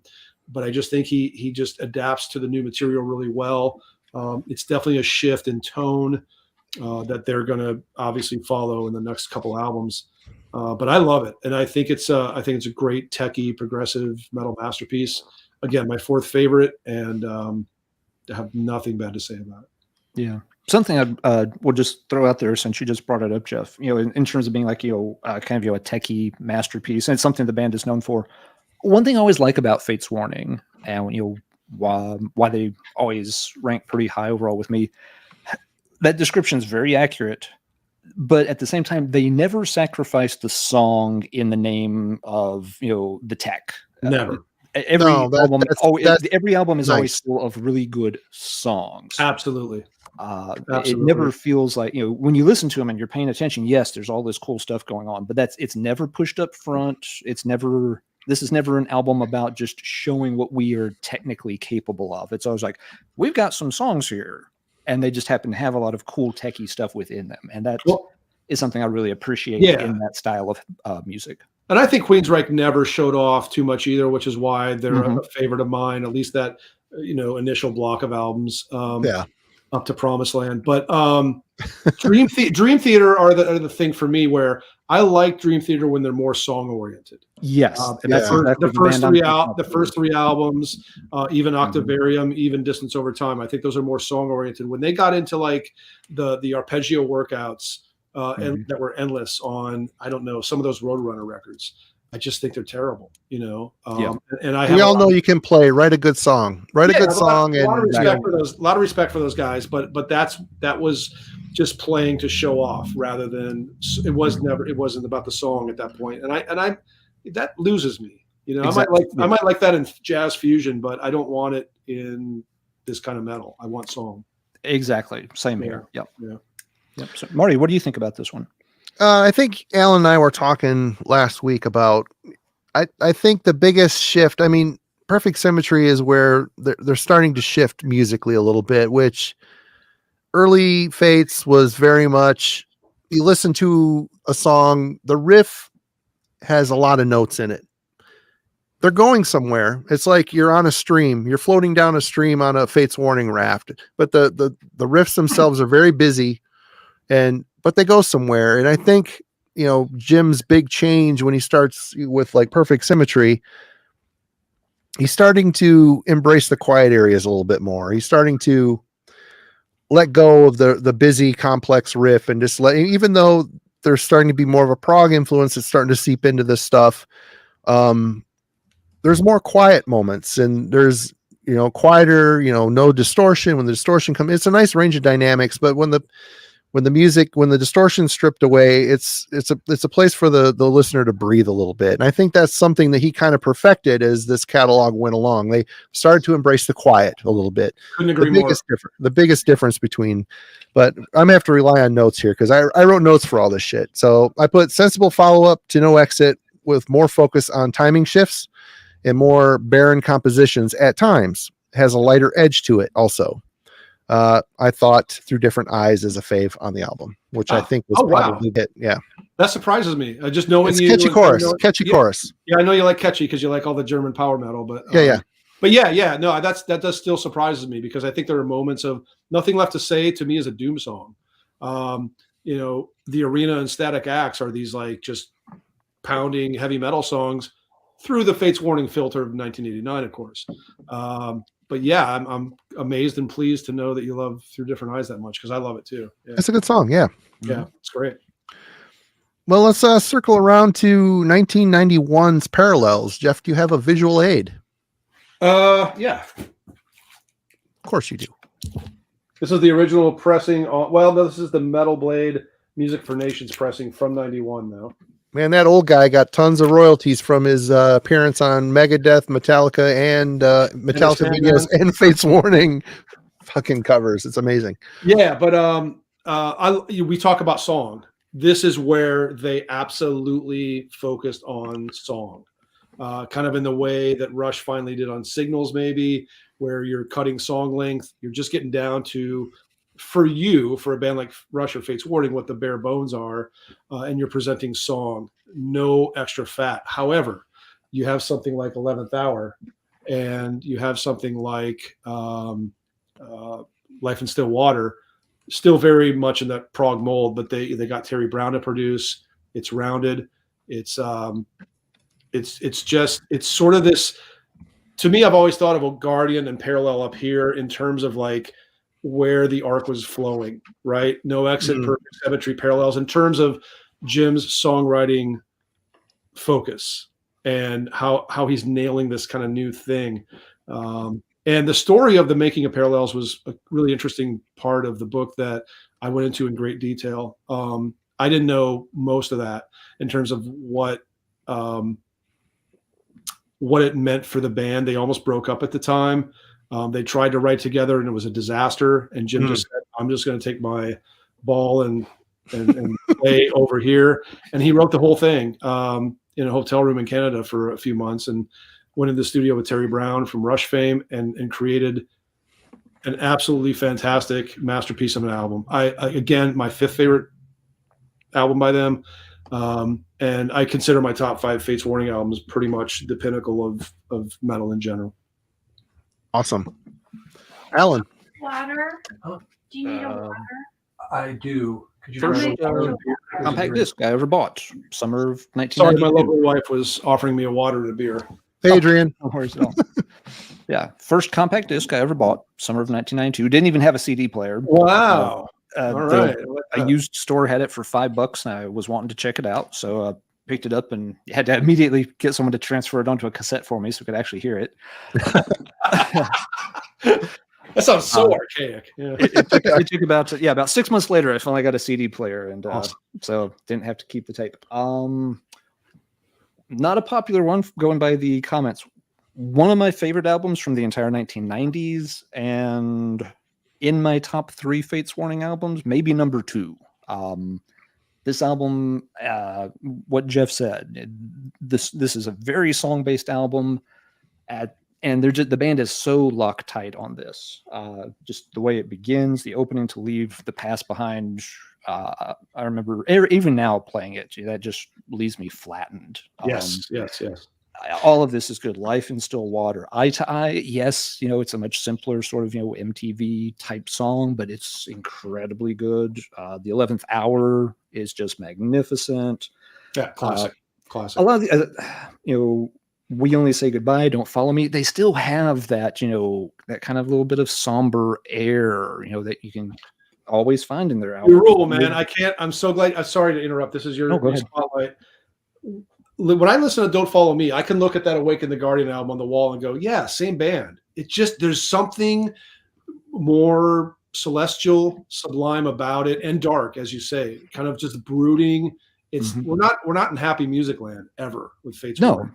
You know, they're very introspective and introverted at this point, and there's a lot of despair. So I'm so glad you say that, because you wouldn't think of that on the surface of Don't Follow Me, but it's there.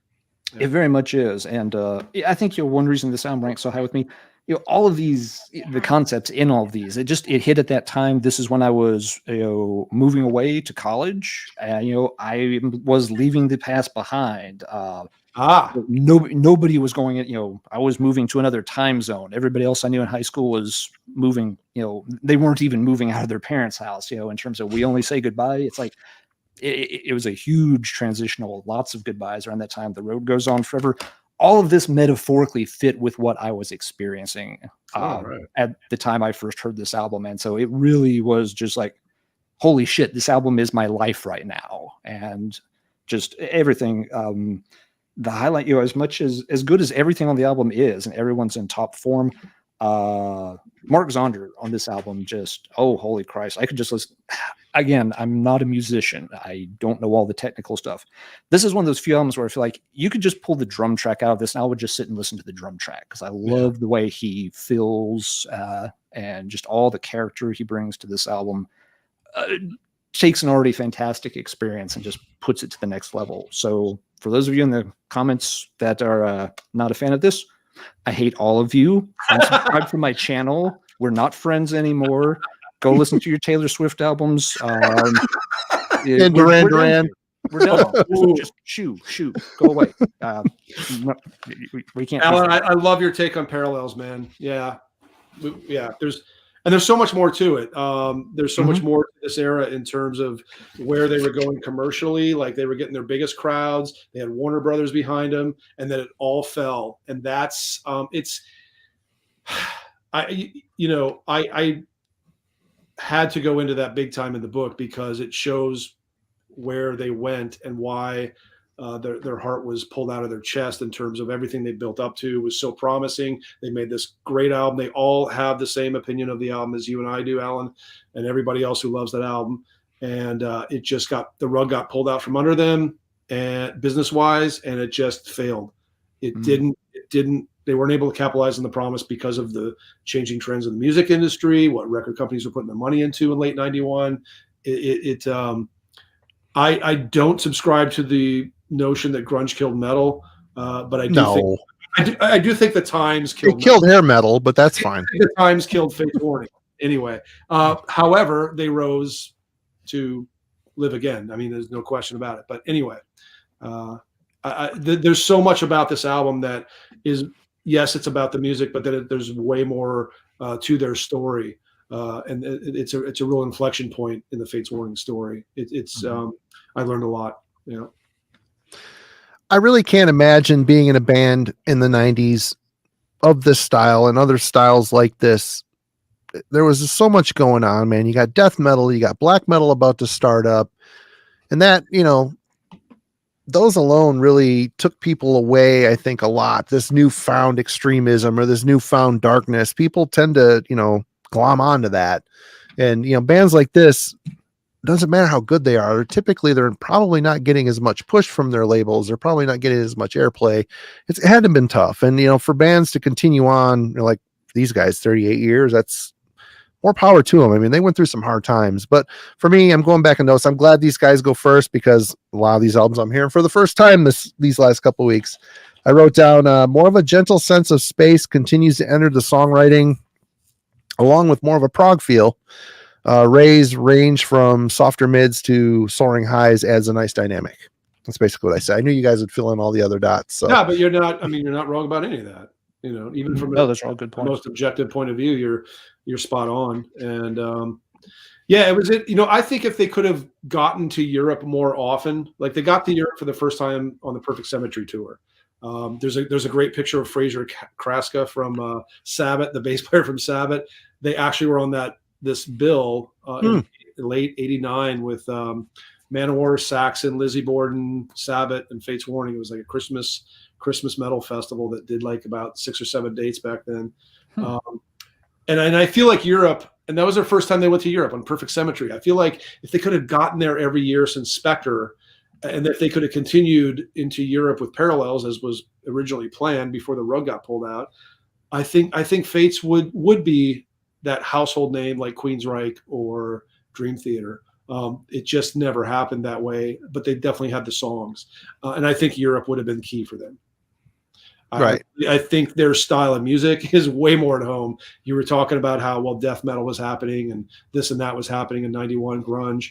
Yeah, that was in America. But I think Fates Warning were always more of a European sensibility. Yeah. Scott Metal brings up a thing here. Doesn't prog require keyboard? I mean, I don't know if that's true. Hell no. No. I listen to plenty of 70s prog that doesn't really, if it doesn't, at least it may have some keyboards, but it may not feature them. And then there are some bands like Trettior Ariga Kriget. I think it's Lightning War or 30 Years War from Sweden. 70s band, no keyboards, total prog. And there's a bunch of them. So no, I don't think so. If you're talking about prog metal, certainly not. Yeah. As long as someone in the band has a Rick Wakeman cape, then that's a pass. you need something, you know. You got something, some bedazzled cape. That's fucking sweet. It's not a bad question. It's not a bad question. I just think it's a misnomer. I think it's a sort of something that maybe people believe that it's not actually true. No, you know. If a band didn't have keyboards back in the 70s but were progressive, they didn't sweat it. They wrote in a very progressive way, something that was forward thinking and bizarre. You didn't need keyboards for that necessarily. Right on. Yeah. Well, we've got a three-year gap. We come up to Frank Oresti's last album with the band, which is 1994's Inside Out. Jeff, do you have a picture of that one? What a terrible cover. Oh my God, it's fucking awful. I told Jim that. He let me, you know, I wrote this book, not him. We had some funny emails together about this cover. He likes it. I don't. As far as the album, initially, this was my first Fates Warning disappointment. Over time, it has become massive for me. I love this album. I think at first I thought of it as as a lateral step, kind of like the first time they didn't significantly go somewhere. But then I think about Monument, then I think about Inward Bound, then I think about Afterglow, even Face the Fear. There are a huge chunk of songs on here that I don't think you could have had on Parallels. So it doesn't have the lush production of Parallels. Times were different, but I've come to really like it a lot. I think Face the Fear is a badass song. Anybody that listens to that loves Early Fates and doesn't like it, I don't know what kind of ears they have. It's a fantastic song. Yeah, you've got the whole first side's this kind of lush, sort of airy thing. And side 2 is the thing that I correct myself on. I don't think that's not a lateral step from Parallels. That's a new thing. Most of the band don't consider this era very, very favorably. They don't generally love the album. There are songs, but this was a tough time for them personally, business-wise, even musically. Frank Oresti doesn't care for how it was assembled. He wasn't much a part of it as much as he was on the previous albums, although he always did his best to be so. But no, I just think just from a pure musical perspective, I love it. I really can say now, after many years of acclimating, that I love this album truly. Yeah. Hey, Circus Lizard, thanks, man. You're too kind. Appreciate it. You're welcome for the show. Thank you, Jeff, for hanging out with us tonight. Absolutely. But of course. Alan, Inside Out. Yeah, this is probably the first Fates Warning album I got to buy on the day it came out.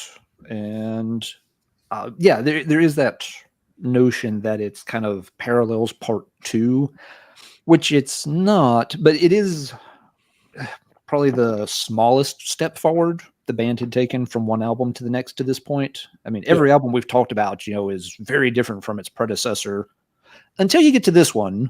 And there are differences, but there are a lot of similarities to Parallels. It's in the working kind of in the same space. I still like this, and yeah, like Jeff said, it still has a lot of very good songs on it. It is one that you do have to listen to a little bit more. It's not quite as instantly likable as Parallels, assuming that you liked Parallels in the first place, which some folks don't. And yeah, and there are some spots here and there, a few that I don't particularly like. It's the Island song. Island in the Stream is not my song. It's just not. Everything up to that, I think the album starts quite well with some, again, very good song-based, progressive stuff. Outside Looking In, Pale Fire being kind of a single. The Strand, yeah, great. Then the Island song kind of you kind of reset then and start over, but Down to the Wire, Face the Fear. It's a good track list, but yeah, it's maybe feels a little less dynamic than Parallels did, a little bit more somber and moody, and it makes sense given what you just said, Jeff. I didn't know any of that about Frank not being happy, and yes, this would have definitely been hitting at the wrong time in terms of the musical landscape. Oh, yeah, that's for sure. If I guess the one exception was Dream Theater was getting popular around this time, but that didn't necessarily seem to translate over to other bands immediately. They seemed like an anomaly with Paul Yeah. Manager. Yeah. Who knows why that happened? I think that song is worth it. I think it's a great song, but yeah, I mean, good for them. They were huge Fates fans, and they always, and there's a great part in the Inside Out chapter how Dream Theater ended up taking Fates Warning to Europe. Well, actually, they started in the U.S. Fates Warning opened for Dream Theater and then opened for them again in Europe the following year, 95. And although that could have been weird, they were friends for quite a long time. And yeah, they saw kind of the students eclipse the masters in a way. But at the time, Fates Warning took it because it was the best option they had for touring. And again, yeah, let's get to Europe because that's where it makes the most sense. Yeah. But who knows why? I mean, it's just to this day, I think Fates on balance has better songs than Dream Theater. So why did it happen? Yep. I agreed on all counts. So yeah, a good album. Overlooked. It's not, for me, it's not quite as strong as Parallels, but it's still a very good album. It stands on its own. You don't have the members saying a whole lot of good things about it in the book, but I think they'd all point to some songs or even passages that they like. But it was a tough time all around for them. Yeah, and that would definitely, I can see where that would color their perception of the album for sure. Sure. Yeah. Yep. Marty, what did you think of this one? Scott, thanks for the $10. All the tips tonight are going to Jeff's better half for bringing him water and beer. So Michigan beer. Woohoo, Michigan beer. Yeah, Michigan stout, baby. Well, since I didn't have years of chewing on Parallels and comparing, listening from Parallels immediately to Inside Out afterwards, I heard a lot of similarities. It seemed like it was in line with Parallels stylistically, but the songs may not have as much impact. I noticed more of a space within the music starting to creep in. That's all I wrote down for notes. So you guys all sold it really well. I'm just throwing my 2 cents in at the end. But we're up next with A Pleasant Shade of Gray, 1997. About another 3-year gap. I have some CDs in here. I'd like to provide a vinyl, but I don't have that vinyl. CDs are fine. They're in the other room. Oh, okay. Do you have it, Alan? I do not have a CD copy of that. I've got it digital. I have a CD copy, but it's in my vehicle. So I'm not going to, it's fine. Yeah. Look it Don't up worry. on the internet, people. Metal Archives has it, I believe. Yeah. There's this thing called y'all- Google, and if you type the words in, it will show you a picture. It And probably also has the old several guy from. pornography sites. I'm gonna at have the to same get on time. that action. I've been asking Jeeves a lot lately, but That's still a thing. That's still a thing. He hasn't been answering. I've been asking. Yeah, I've been Right. trying to update my GeoCities page for weeks now. Man, that's a bitch. Peter, I asked the same damn thing when we decided to do that. I looked at Spotify. I went, oh fuck, they've got a lot of records. 38 years, man. Pleasant Shade of Gray. Yeah, that's this is kind of the third era of Fates because Joe DiBiase, the original bass player, who we haven't said much about, but is a fucking killer monster bass player. Underrated. And Frank Underrated. Thank you. Frank Aresti, they leave. Times were too tough. Jim had told everybody that I'm going to do this long, like hour-long song. At the time, there was no plan whatsoever to even index it on the CD. It was going to be one 58-minute track. I mean, just the most uncommercial move possible after Inside Out, which I think is a bit of genius, especially in like the alt-rock grunge era where this was probably as uncool as it could have been. Prog rock and prog metal were at a low point in terms of popularity and interest. Like, he wanted to do this thing. It was just this, and this to me is a triumph of Jim Matheos's just will to write, to be creative. Like, he doesn't care what his bandmates think or what the public's going to think. It just has to be this way to keep himself interested and to keep Fate's Warning vibrant. And I think they were at a crossroads after Inside Out where they had to do something like that. And I think he made the right choice. I wasn't always the biggest fan of this album. It felt almost, and I can handle some doom, but it felt so dreary to me. And it felt so it was rainy. It was A Pleasant Shade of Gray is all about sitting inside on a rainy day and contemplating all those sad, despairing things in life. And like A Pleasant Shade of Gray was a 60-minute study on that. And it's a very difficult album. And I didn't quite get it at first. When I started to see it live on that tour, they played the whole thing, and it shouldn't work, but it worked really well. I saw them in New York City. I saw them again in Europe at the Eindhoven at the Dynamo Festival. Do it. It came off. In later years, and actually this year, I listened to Still Life again, the live album from this tour, and that's when A Pleasant Shade of Gray really clicked for me. Somehow it made more sense than the studio record ever has. And I've come to really appreciate it a lot more than I do. I think there are some just amazing moments. I think it's beautifully recorded. It's another Terry Brown album. They got him back after not working with him for one album. And I think it's a very brave album. And plus they bring in Joey Vera on bass, who was, if you ever saw Armored Saint back in the day, or even now, he's an unbelievable bassist, just so in the pocket and powerful, great backing vocals. We have to say that about him with Fates. He always provided great backings because Aresti was the guy who would do that live prior.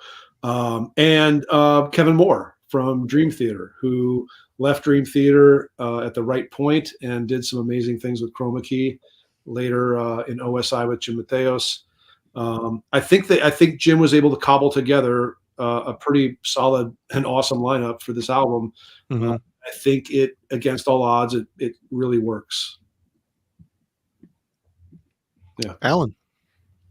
See, this is another one I bought on the day it came out, and I think I also ended up like a cardboard CD promo copy of it from the local record store too. Musically, it's quite good. I like it. It's got, like Jeff said, it's got a lot of, some really nice parts throughout it. It does have, at times it does have, a very kind of a, very strong sadness to it. But, it has ebbs and flows also. It's not all dreary all the way through. I also got to see them. This is the only time I've seen Fates Warning live. I saw them in a small club in West Texas, and they played the entire album start to finish, which and it sounded great. They did, I think, maybe 4 songs tacked on at the end from previous albums, and that was the entire show. It was really cool. While it's very good musically, and I can appreciate that, it's not one I ever go back and listen to simply because of the format. Just, I very rarely am, mentally in a place where I'm like, what I want to do for the next 48 minutes? I want to sit and really focus on listening to one song from start to finish, because it's kind of what you have to do unless you can, really pick out like, oh, I really want to hear the section, from, 2805 to 3314 in the middle or something. It's just, not a way I'm able to sit and digest music much of the time, which is, bad on me. It's nothing wrong with the format. It's just something I can't really get myself to do very often. It's a nerd fest. Yeah. Yeah, I mean it's cool. It's just at the end of the day, need something easier to digest, or I'm too tired, or something else that I just want to be able to hit the stop button and not feel like I've got to start all over again from the beginning. But it is a good album. It's a nice work. There's nothing wrong with it at all. It's just it's just in a hard to process format sometimes. That's my only complaint about it.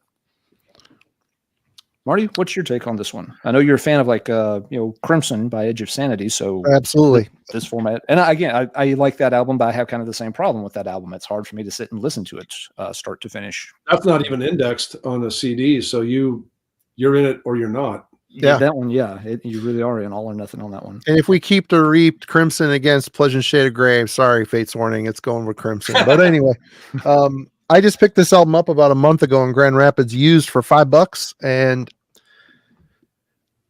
I liked it. I would even say it's probably my favorite of the 90s, which is kind of contrary to what's going on here, but it struck me as an ambitious concept album, experimenting with synth and loops for more impactful dynamics. I thought that was kind of a cool addition to what was going on, which he would continue with later on in the catalog as they go. But I liked the album. I liked the varying moods on it. I thought it was well constructed, very ambitious. I thought it was a great record. That's the only other that's the only other one I have of the catalog actual physical copy of. Marty, I'm so glad to hear that. Well, I'm getting there. Just want to give you a big book, I'm sure I'll get more. Big old hug, little Midwest hug. Yeah, right on. Okay, we're up next with another 3 years. Disconnected, 2000. Jeff. Well, this was the first time, and I write about this. There's actually a visual from Jim's calendars where he notes my visit to Carriage House Studios in Connecticut. I was at Metal Maniacs, and I got sent up there to do a story on Fates, and of course I grabbed that. Didn't give it to anybody else. Nope. Yeah. So we had an interview in the studio. I heard some of it in the studio, but unfortunately not the right parts. They weren't quite done with it, and as some of those studio visits go for media, you hear whatever they want you to hear, or whatever's ready. Because, back then it was like, you had 3 to 5 months advance, blah, blah, blah. But that was exciting to meet Ray and Jim and Phil Magnotti from Carriage House, who I also interviewed. My impression of the album was not good. It reminded me of the first time I heard Inside Out, where I was like, I think I'm a little disappointed. A little bit like Inside Out, but not as much for me. It has become better for me over time, for sure. I love Still Remains, the 16-minute track on it. I love the intros, Disconnected Part 1 and Part 2. I think that shows Jim really expanding as a sort of David Gilmour-esque sort of sound architect with his guitar and effects and everything, which he certainly later explored with OSI. Yeah, I like a lot of the album. It's so much more modern and simplistic in parts than it's in my notes. More of a groove metal influence. Yeah. I mean, he was into Tool. I'm not sure if Jim was into Porcupine Tree quite yet in 2000, but may have. I think he probably was. But he just was taking on certainly the Tool influence. I think is probably the biggest one you hear here. There's definitely some Floyd. It fits well into 2000 in terms of what was going on. I just didn't happen to like what was really going on much in heavy music and metal at the time. However, I think Still Remains as a Fates Warning classic. No, I don't even need to describe it beyond that. It's that good. Again, I can look at the Awaken the Guardian album and go, yeah, that's part of the thread. It has the essence of Fates Warning. And I think a lot of the album does. And again, I like it a lot more than I did when it came out. And I can say the same thing about Inside Out. So if you're a Fates Warning fan out there, you have it, but you think you didn't like it then, that may be so. Give it another spin. Robert is chiming in. Everyone who haven't heard, go check out Alder's solo album, What the Water Wants. Water Wants, yeah. Cool. You got some great listeners, yeah. I saw the other guy saying something about A Pleasant Shade of Grey being a progressive metal masterpiece. Yep. Mhm. Space Dime Metz was his name, and that's he's mixing a Kevin Moore song from Dream Theater with the New York Mets. Right on. Alan, your thoughts on Disconnected? Let's see. This was the first one I didn't buy on the day it came out. And I don't really know why. Musically, yes, I was listening to, very different stuff right there, turn of the century. I was paying a lot more attention to the more extreme end of the metal spectrum with, black metal, death metal. I also wasn't far away from getting outside of metal. I went, and explored some other styles of music for a while, somewhere there in that late 2000, maybe 2001 realm. So I think to some extent it just slipped past me because I wasn't paying as much attention. I remember the album didn't get a very good reception, on places like, the Metal Maniacs forum. And this was, very much, the age of, forums was becoming a big way to hear about things as well. And yeah, the album didn't get a good reception. It does have a more modern sound. It is a new era for the band. You're absolutely right, Jeff. There's a dividing point here. So yeah, this was one I passed on for just a long time and didn't ever circle back to. When I finally did, I was like, actually, this isn't that bad. I can see why people didn't like it in terms of, yes, it really did sound like, the 2000s music scene, which wasn't necessarily that strong. Things I like about it, though, while it does have that groovy element you mentioned, Marty, it's not overbearing. It still works within the context of the songs. It's not a lot of groove metal. I always feel like the groove is there because there's nothing underneath it. It's groove for the sake of groove, and it's one dimensional. These guys are too talented for that to ever happen. So while it's simpler and has that kind of groove to it, there's still good structure there. I also overall I like the kind of tone of the album. It's got kind of a warm feel. Part of that's just coming from the groovy nature of the riffs, but it kind of moves a little bit away from that more kind of dreary and gray feel of the past couple of albums, and feels a little bit warmer in tone, which they still have, they're always going to have that somber vibe about them, but it comes across different here. There's not necessarily a ton of standout tracks on this. There's not like, oh, this is an all-time classic and this is a total banger or anything, but it works okay as an album. It's not going to make my top 5, but I don't think it'd be in my bottom 5 either. So it's all right. Not as bad as people made it out to be upon the time of release. So Marty, what do you think with this one? Notes. Groove metal influence is introduced. It's more prevalent on the tracks One, So, and Pieces of Me. Even more synth textures are part of it. It's a very modern sounding Fates Warning album. It fits the times, but a bit out of place is what I wrote down for that one. Probably not one I'll circle back around to very often. Please check out Still Remains every now and then. We'll do so. Absolutely. Right. You got a spare 16 minutes. Right. And I'm listening to Halloween. So, well, that might be a problem. We're going to go 4 years into the future with FWX, Fates Warning 10, I'm assuming. Your thoughts, Jeff? Yes, their 10th album. Yes, 4 years ahead. These are all objective observations. It's my least favorite Fates Warning album, period. I don't dislike it. I don't hate it. I've been frustrated with it. I think there are some really good songs. Boy, it just felt like they had kind of reached a wall and weren't really sure how to push through it. River Wide Ocean Deep, I think it's the third song, is fantastic. There are other moments on this album that I love. I love the use of keyboards on it. I love Jim's use of electronics. He told me, and I printed this in the book, that that's his biggest issue with the album, is he felt he should have kept that out of Fates Warning and out of FWX. For me, it was the freshest part of the album in general. Did we lose Marty? Did he jump off? Well, I see like he may have had to. His son may have come in or something, so he may be. So yeah, I think there are moments that are good. It's funny because every Fates Warning album, whether it's Disconnected or FWX or one that you wouldn't expect, is loved by a lot of people. There's factions of their fan base that love that album. We didn't really talk about this with Pleasant Shade of Grey, but that is considered a total favorite. Oh yeah, it's a fan favorite. That it has become legendary with a lot of their fans. And I would never argue that. FWX, I don't get why people love it so much. I think it's okay.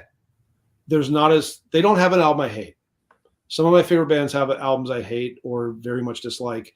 I can't even say that about this album, but it's just not one I've ever felt super close to. It's just got spots that I really like a lot. And then spots where I'm like, yeah, no.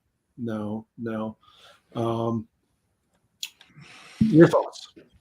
I'm very much on the same page. This is, if I have to rank them, this is probably my least favorite Fates Warning album.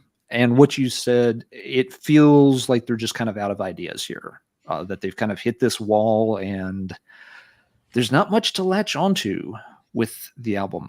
It's not terrible. They haven't, lost the plot or, gone in some kind of weird new metal direction or anything like that. But you play it, and I've played it several times, even just this past week, and just looking for those moments like, okay, is this one going to grow on me too, like some of the others that I haven't didn't click right away? And I get to the end of this album just like, boy, what did I like here? Well, like you said, there's parts of songs start to go kind of well, but then another part of the song doesn't seem to fit as well. Just little, they're doing, some little effects here and there, which I can't really appreciate. Those kind of things never really do much for me. There's one track, and I forget which one it is. It's not bad, but it has this female vocal line in the background. It's almost looped a little bit, and it gets kind of distracting. It's like you didn't really need that there. Even just looking at the album, I don't like the cover of the album. I don't like the color scheme of the album. I like the idea of the cover. I like the idea of the people sitting in the chairs, casually watching a tornado devastate the plains. I mean, maybe that's part of like growing up in Iowa and having experienced tornadoes. Yeah. But also, I think it's just the rendering, and I have a lot of respect for Ioannis, the Greek, American artist who painted Specter Within, Guardian, did Pleasant Shade of Grey cover, also did this one. Those are some of my favorite covers in the Fates Warning canon, and then this one, which is maybe not my favorite. I like the idea. I think the rendering's not great. I agree. Yeah, neat concept, but you look around, it's like, oh yeah, there's two little people here in chairs, and there's that thing way over there, and it may be cliche to say, it feels a lot like somebody wanted to make it look like a Pink Floyd cover, and they didn't do a very good job of making it come across like a Pink Floyd album cover. So let's take a look, maybe. Yeah, it's a little dark in my room, but. But the band just kind of they feel like they've run out of gas here. It's no Inside Out, but we'll let it slide.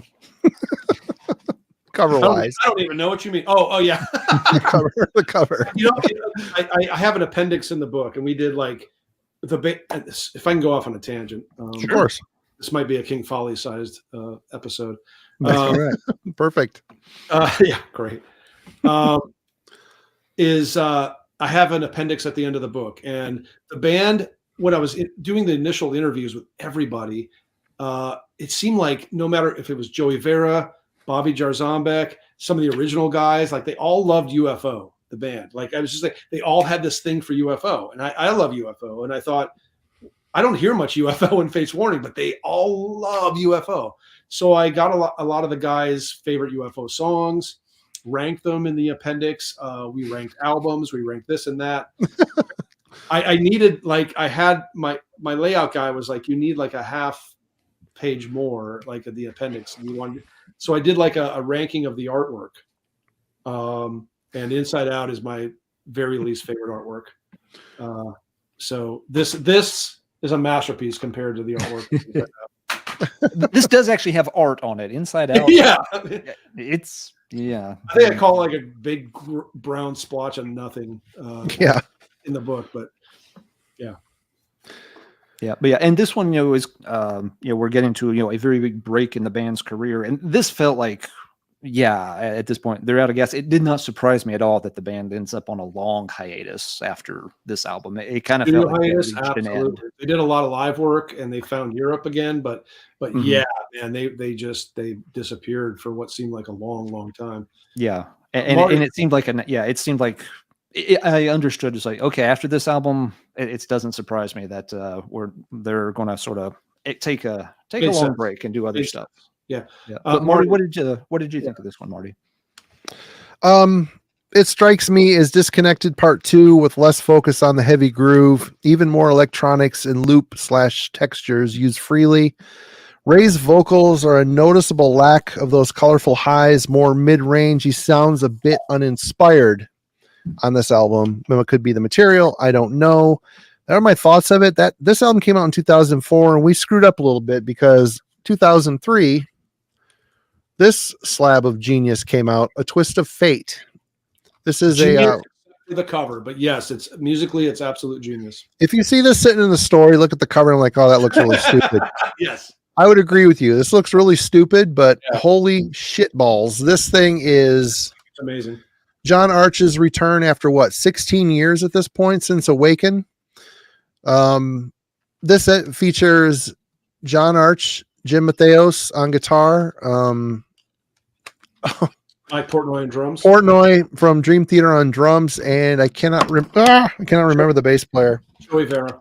It was Joey Vera on this one? Right on. Yep. When this thing came out, my mind was fucking blown. It sounds like reading interviews, John struggled to get back into shape again because he hadn't really used his voice after all these years. But he sounds like he bottled his talent and then just cracked open the lid and drank again. And he sounds amazing. Absolutely amazing on this record.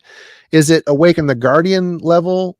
I would say his voice is. The music is real fucking close. Is it as mystical as Awaken? It is not.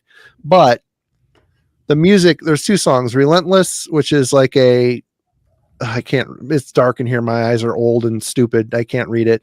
And Cheyenne, which is two very long songs. They're amazing songs. When this came out, I went and visited Zahler and Hefe. They got together. We're working on some Wombat stuff, I believe. Before they became Rum Builder, they were in Madison. So I drove from Traverse City to Madison to hang out with them. I listened to this thing the entire way. I didn't listen to anything else, over and over and over. And again, the passion, the suffering, the love that comes from this music brings tears to my eyes on both of these songs. Cheyenne, maybe a little bit more. It's an amazing. What's that? The beauty. The beauty is here. And to hear John Arch again, and the one thing that's a little bit different from the Fates, he lets the music breathe a little bit. He doesn't plaster these songs with lyrics. He's very tasteful where he places them. But man, hearing that voice again unlock and grab those melodies and make them something so special. It's amazing. Absolutely amazing. What do you think, Jeff? I can't add anything to that. I agree with everything you said. I listened to it recently, maybe about 2 months ago, and I can't listen to it once. I put it on. I listened to it 5 times every time. Fair enough. It struck me how great it was. And in fact, I can't say I like it more than the 2 Arch Matheos albums, but I don't like it less. Oh, I don't know, man. It's so close. I do know. I think those 2 songs are special. I can't add to what you said. I love it. Love it. Do you have this one, Alan? I have it digital. I don't have a hard copy of it, but yeah. Your thoughts? My thoughts when this came out, I did not even listen to it for a long time. And it was nothing about the music. It wasn't nothing about John Arch. It's that 2003 was one of those years where shit went wrong on a personal level. Shit went sideways. Shit was going sideways rapidly in 2003. I was working 2 jobs and trying to do grad school, and shit was falling apart faster than I could build it up. And as such, I was not in the mood to see what John Arch could, do vocally 16 years after the fact. A lot of people were gushing about it as soon as it came out. I remember this was very popular on, the Metal Maniacs and Lapland kind of forums. People were hyping it up. People kept recommending it to me. It's just like, folks, I just don't give a shit right now. And I couldn't have meant it more. It's just like, I want to put on something that is very loud and very nasty sounding, because that's, my life at this point. When I got around, eventually, of course, the dust settled and, equilibrium was re-obtained, and I got around to listening to it. And yeah, it's really, really good. It was amazing to hear how good Arch was after all that time. And yeah, they're both excellent songs. So I can't add anything beyond what y'all did. It's just that, yeah, it's one, it didn't have to grow on me. It just had to wait until I was ready to listen to it. Fair enough. The one thing I do want to say is that it was a little surprising to me that Jim was able to lock into that writing mode again. It seemed like he'd left that with the last several Fates Warnings albums, maybe 4 or 5, to get into that world of really long songs, lots of parts, wild and unusual. It's a bit more aggressive at times too. I mean, Fates Warning was kind of in a lull at that point musically, I think. This has like a vitality to it that sounds a bit refreshed. I don't know what it is. Well, I think Jim is fantastic with Ray Alder. I think it's equally fantastic with John Arch, and I think both those guys probably bring out some kind of impetus in him to do something, down this alley or down this alley, but he rises to it every time. And I think this was a little bit maybe of a refreshing sort of thing for him at the time, Sure. And he and John had been in touch as early as I think 87. They were maybe out of touch for a year after John left or was dismissed. And they had been talking for a long time. People don't know that. There's parts of the book that talk about that. And I think that's important because they had to rebuild the friendship first before they were able to make good music again. And so obviously they can. Yep.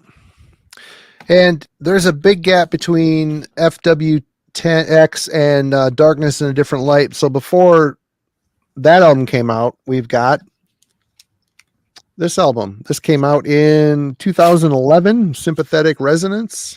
Yeah. This album, go ahead, Jeff. I'll let you start. I'm gonna. You can when this thing came out, I heard it. You could see my boner from space. That was the one where I'm like, why didn't they call this Fates Warning? And I can see why Ray Alder might have had a problem with that. Yeah, but it to me it is an auxiliary Fates Warning album. I kind of put it sort of in the pantheon because you had not only Arch and Matheos, but you had Frank Aresti playing a fairly big part in it. You had Joey Vera and you had Bobby Jarzambek, who by that time he was a beast. Obviously, but he had both of those boys are beasts. Absolutely, but he had been playing a lot with Fates Warning live because even though they had a hiatus from studio work, they had been playing a lot of live shows. I mean, almost every year. And there was a lot of activity on the live front with Fates. They were always welcomed in Europe. They started building a huge fan base in Greece, Germany, all those usual places. And I feel like that might as well be a Fates Warning album. It isn't for a lot of different reasons. What is it? It's sort of that album we dreamed about after Awaken the Guardian. Yes. It would have been a logical step too. It would have stripped away the mysticism and went for more teeth. There's a lot of teeth showing on this record, and I love it. But still the magic of Arch, the magic of Arch and Matheos being this thing that there's nothing like their writing cohesion. And then the other guys, and I just think it's inspired. Love it. There's a lot to take in. And again, I'm really glad that Matheos could sort of get his head around this kind of stuff again. He didn't lose it at all. It just, Fates went in some other direction, but this allowed him to chase that other thing that we kind of were expecting after Guardian. So, Yep. Yeah, I love the album. It's a challenging album, but then I wouldn't expect anything less from this lineup. It's a challenging album until you invest the time and really get to know the album, and then it unlocks it. Like, Yeah. I was absorbed once I got through 5 or 6 listens. I was just completely. I would say it's a damn near perfect album. I think Incense and Mire, the last song, it is a beautiful song, but it sounds like a long intro for a bigger piece that never happened. That it left me kind of wanting a bit more at the end. But that is a very minor point to say on a very goddamn amazing album. The John sounds amazing. And again, he is not blasting words through every second of this record. He does it when it's needed, but there's a lot of room for the music to breathe. And it's very techy in a lot of ways. Bobby Jarzambek's drumming style kind of dictates that a bit. I mean, well, he'll do that. Yeah. And the thing that I found incredible about this, I read an interview with Jim and John, and he said he wrote these songs in order of how the way he wrote the songs are how they went on the album.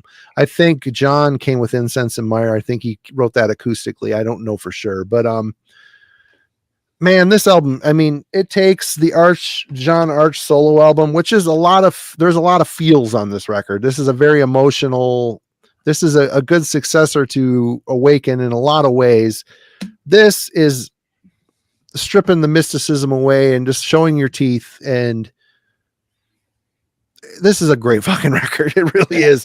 The more you listen to it, the more it unlocks. It's so good. I mean, Neurotically Wired, what an amazing fucking opener. So good. Long, technical song that kind of takes you on a journey. Anyway, Alan, what do you think about this one? Do you have this one? I do not. And to be honest, I've never really invested, like you said, Marty, it's a challenging record. I get that. I've never invested enough time or attention into that album to have any real deep thoughts on it whatsoever. I haven't avoided it for any reason, except if I put it on the back burner, it's what you just said, that it does feel like it's Fate's Warning, but with the mysticism stripped back and the techiness pushed forward, which isn't necessarily what I want in a Fate's Warning album, maybe. So it's always kind of like, I'll play it once, be like, I'll need to play that again to appreciate it. I'll do that someday. But yeah, I have not invested enough in it to have a good opinion, to have much to say about it. May I take a 2-minute break? Of course you may. Oh, of course. Raise my hand, teacher. You may. Yeah. So it's one I need to get around to, but yeah, I know it's an album I'm going to have to sit and give a lot of spins and actually focused spins. And it will probably click and I'll probably enjoy it quite a bit, but once it unlocks, man, the songs are so, you get it after a minute, it's like, wow, there they are. That's the song. I get it now. Yeah. I mean, again, because I'll put it on, and listen, a little bit and like, that first song is like, okay, there's a lot of good stuff going on here. 11 minutes of techiness. Wow. By the end of that first song, I'm already like a little winded. I'm just like, you know what? Let's switch to something else maybe right now.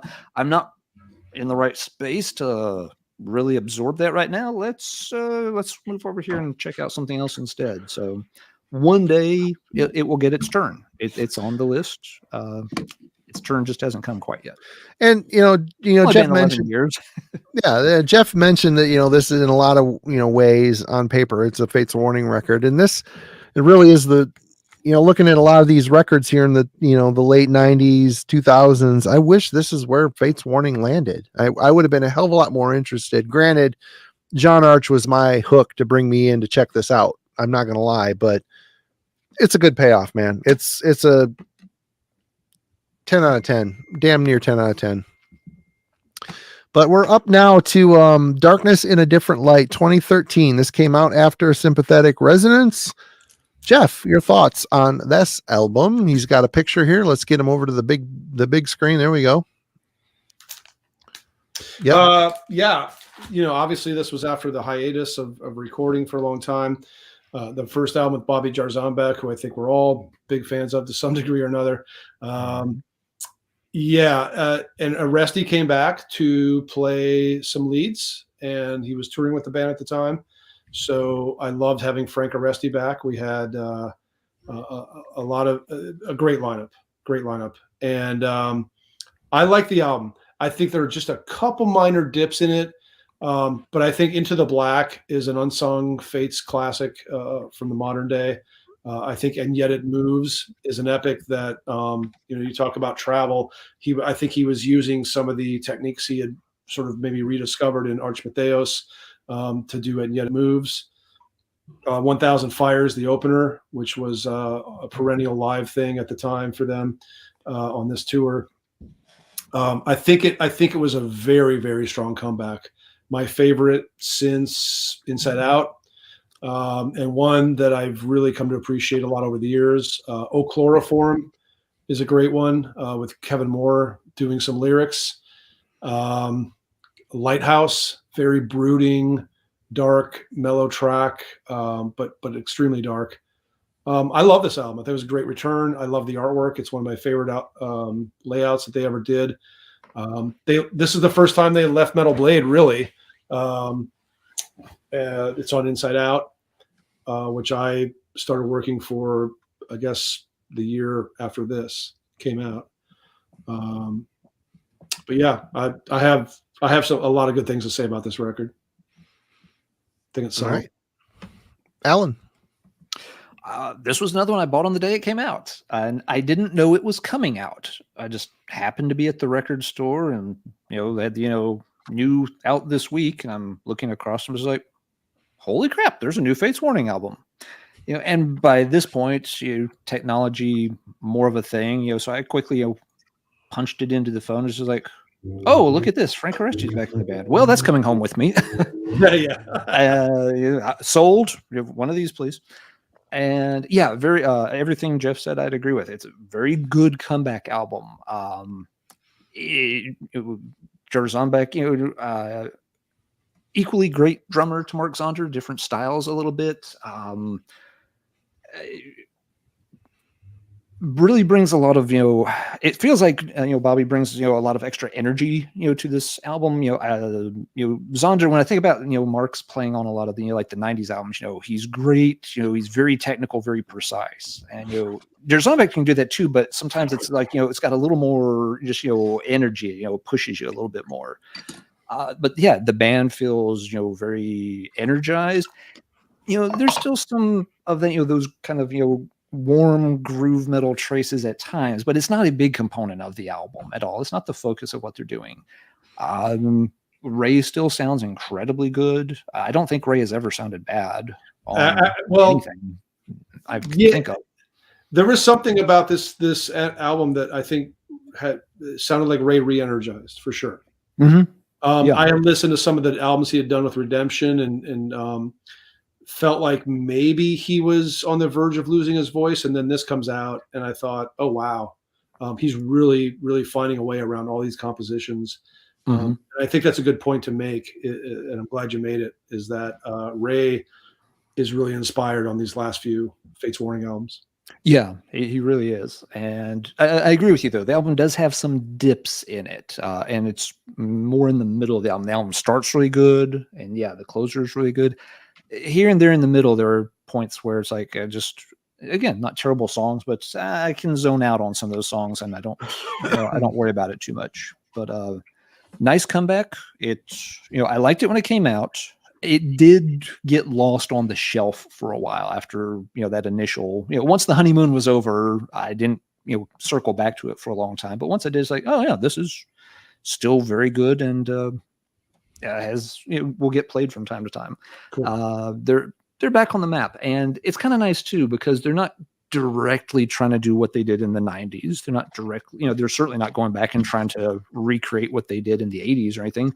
It's a new era for the band. It sounds like Fates Warning, but it doesn't sound exactly like what they've done before, which would you expect anything different from this band? They're always, progressively changing along.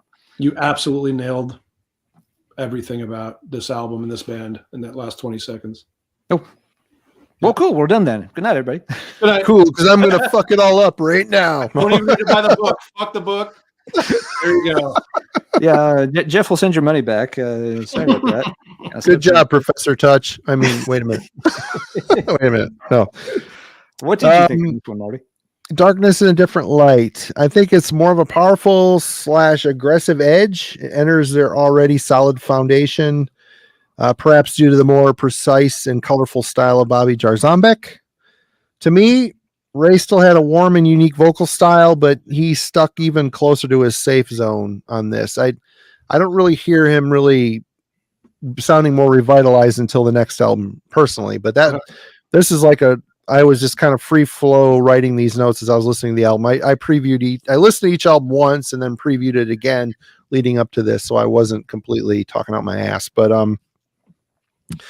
yeah, I mean, I don't know if it was because of the Arch Matheos thing. I mean, obviously Bobby Jarzambek is a different beast of a drummer. He's amazing. He's absolutely amazing. He's technically proficient when he wants to be and needs to be when the song calls for it, but he can stay in a pocket too. So, I mean, he's like a very well-rounded drummer. And I just think it allowed Jim to open up and be a little bit heavier again. And it's kind of good to hear it on this record. It was a nice, after the couple that came before this album, it was nice to hear that vitality kind of coming back to the band a little bit. Cool. Yeah. So Jeff, random nerd question. And if this is in the book and you don't want to give it away, that's fine. But do you know, did Bobby ever give his brother Ron any crap that he finally got in Fate's Warning and Ron did it back in the day? I don't know if he gave him any crap, but I definitely discussed how Ron had kind of done a tape audition for Fate's Warning, and he did a song called Fishies on Leashes and sent it Fate's Warning's way. And that was a really Fate's Warning styled song. I think it appears on one of his solo albums. It does those weird albums he did. But yeah, and I think both parties, and I think Jim's quoted in the book as saying such, both parties kind of feel like, yeah, it probably wouldn't have really worked out. I mean, he was destined for Watchtower. And Blotted Science. And Spastic Ink. Like I don't think he would have been as good of a partner or team player as Aresti turned out to be. But yeah, there is some talk about that audition. Obviously it's great that his brother made it into Fates, but yeah, I have no idea if there was any shit passed between the brothers. And really, you don't want two brothers in the same band because there's probably fisticuffs. That's just the way they iron shit out sometimes. Yeah, who knows? Yeah. All right, so we're down to 2016, Theories of Flight, the band's second to the last album. Jeff. Well, let's see. I had that around here. There it is. Nice cover. I like this cover. Yeah, this is definitely a step in the better direction for sure. There's that. A lot of birds, and you'll notice birds throughout the book. Never intentional, but there are 5 album covers that feature birds somewhere on them. Yeah, this is if you consider this the fourth and perhaps final Fates Warning era, this is, I think, largely considered the masterpiece. This is the one that they kind of nail it again, and I'm not gonna disagree with that. I feel like this album front to back is strong. It's 8 songs. It doesn't have any dips the way that Darkness in a Different Light does. I think Ray is even stronger. I think there's a lot of great things said, and I go into a lot of Jim's process in terms of his thinking lyrically and thematically with this album. There's a lot more than I knew as a listener when I went into writing the book that I learned. Like, wow, there's a lot more personal stuff behind this. And we learn a lot. We probably learn the most about Jim as a person in this album and in the chapter on this album in the book. I'll leave it at that simply because I couldn't possibly convey everything. But it's really interesting what a lot of this means to him and for the band. So, yeah, I think this is rightfully considered a latter-day masterwork for sure. It's definitely in my top sort of tier of the Fates albums. Scott Metal 666 asks, what song would you recommend from that album? Jeff. Ghosts of Home. The Ghosts of Home. Yeah. But boy, then I look at it and I'm like, well, yeah, go for Ghosts of Home. All right, Alan, your thoughts on Theories of Flight? Theories of Flights, yeah.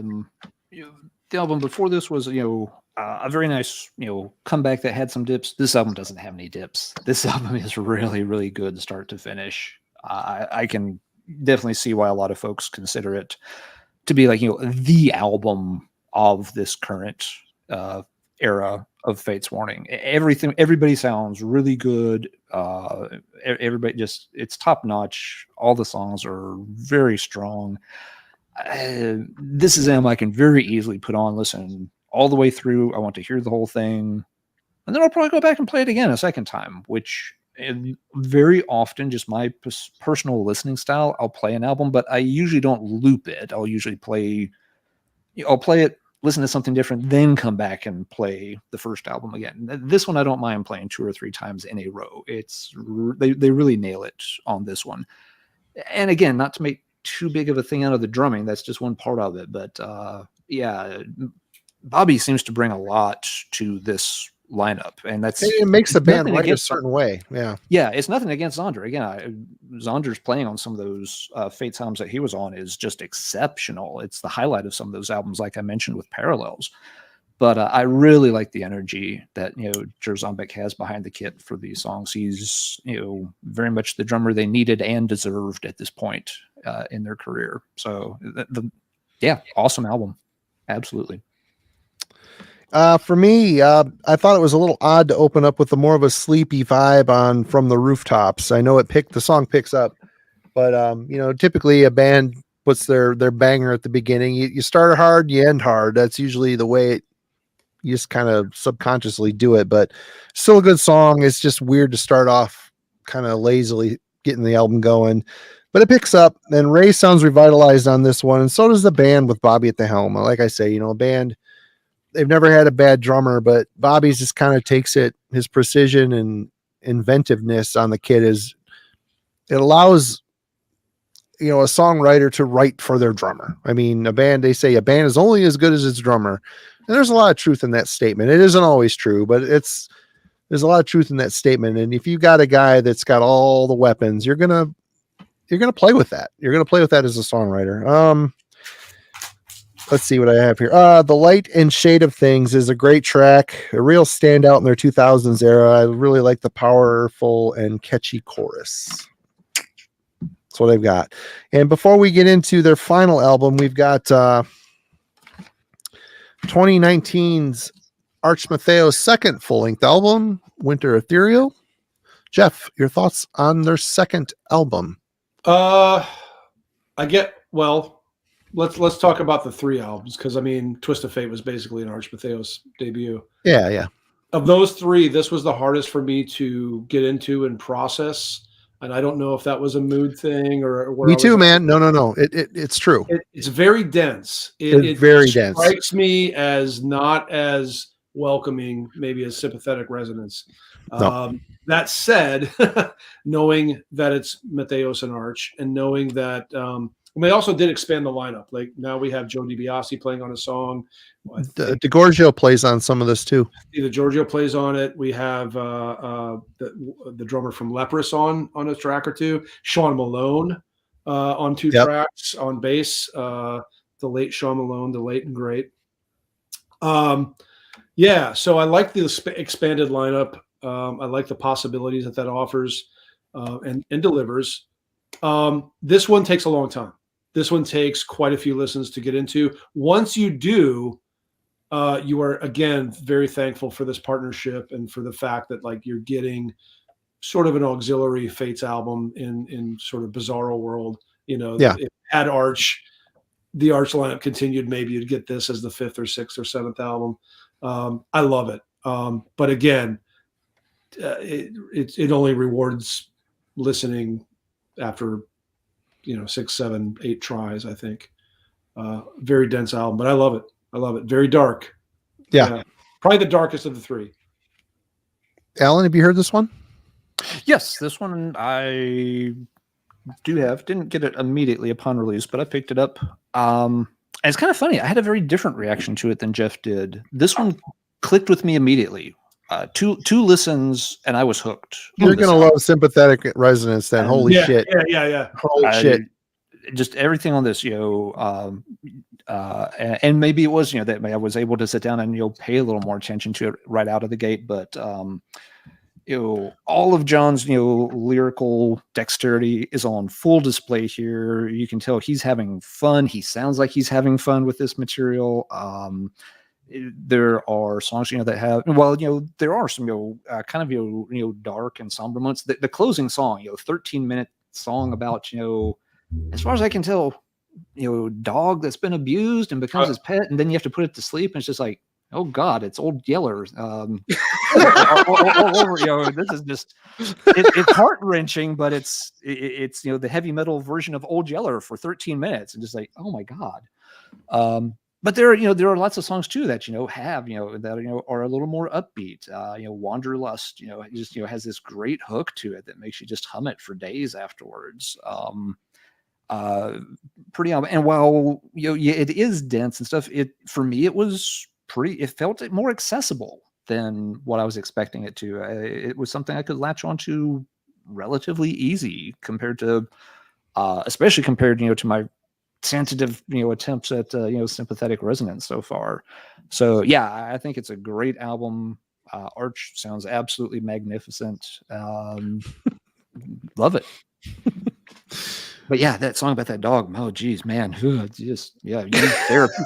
It's a great song. I mean, it's it may sound like I'm making fun of it, which I'm not. It's like you need therapy after listening to that song, because it's just it's a little, it's so sad, and it's like every Hallmark movie being crammed into your brain at the same time. I agree with both of you guys on this, but I have to side a little bit more on Jeff. I have not. There's a lot to process on this record, and Sympathetic Resonance, I think, is a little bit easier to digest than this one. They've got a lot of technical shit on here.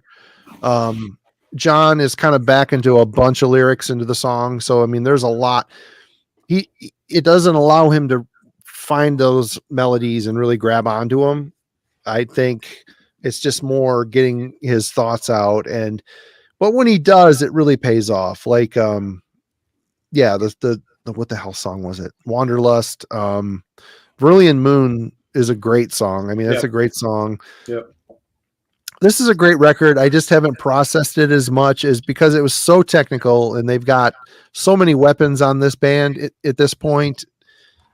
I could just see John like a kid in the candy store writing for it. I mean, there's a lot going on, and I haven't processed it enough to fall in love with it as hard as I have with the solo album and the Sympathetic. But it's great. I'm just not fully. I'm always going to grab the other two first. That's kind of the way that goes. But that brings us to 2020's A Long Day, Good Night. Jeff, let me get you big here. There you go. Let me get you big. That's what she said. Get you big. So did we? Is it true that this is the last one, or is this like a long hiatus? Look, that's. I remember putting that in the description of the book. If you go to the link that you guys have been pushing, and thank you for that.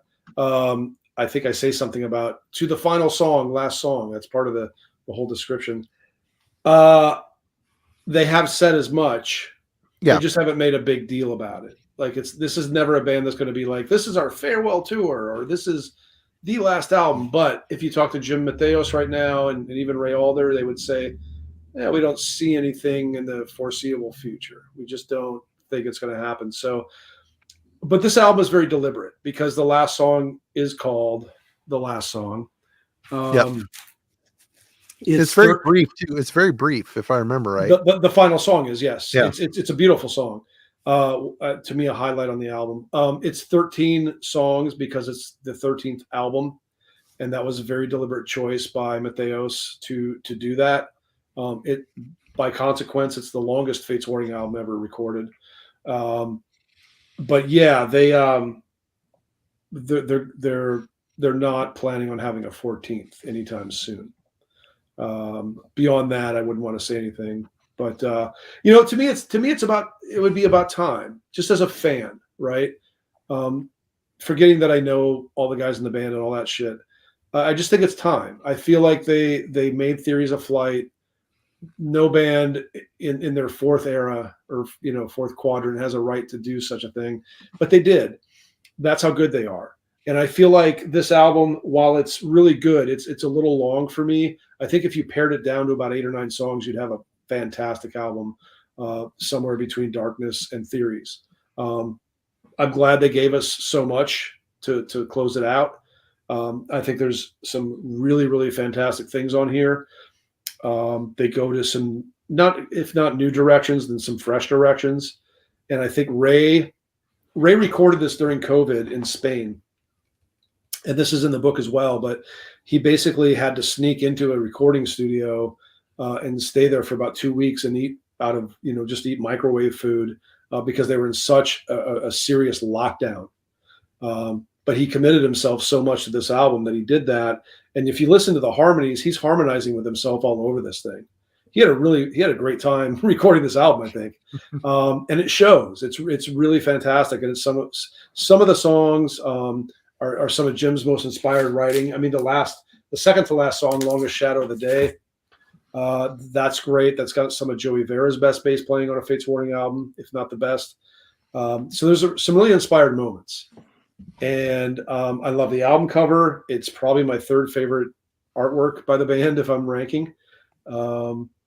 I just love a lot of things about it. I think it's time. If it's just the final album, then I think I'm good with that.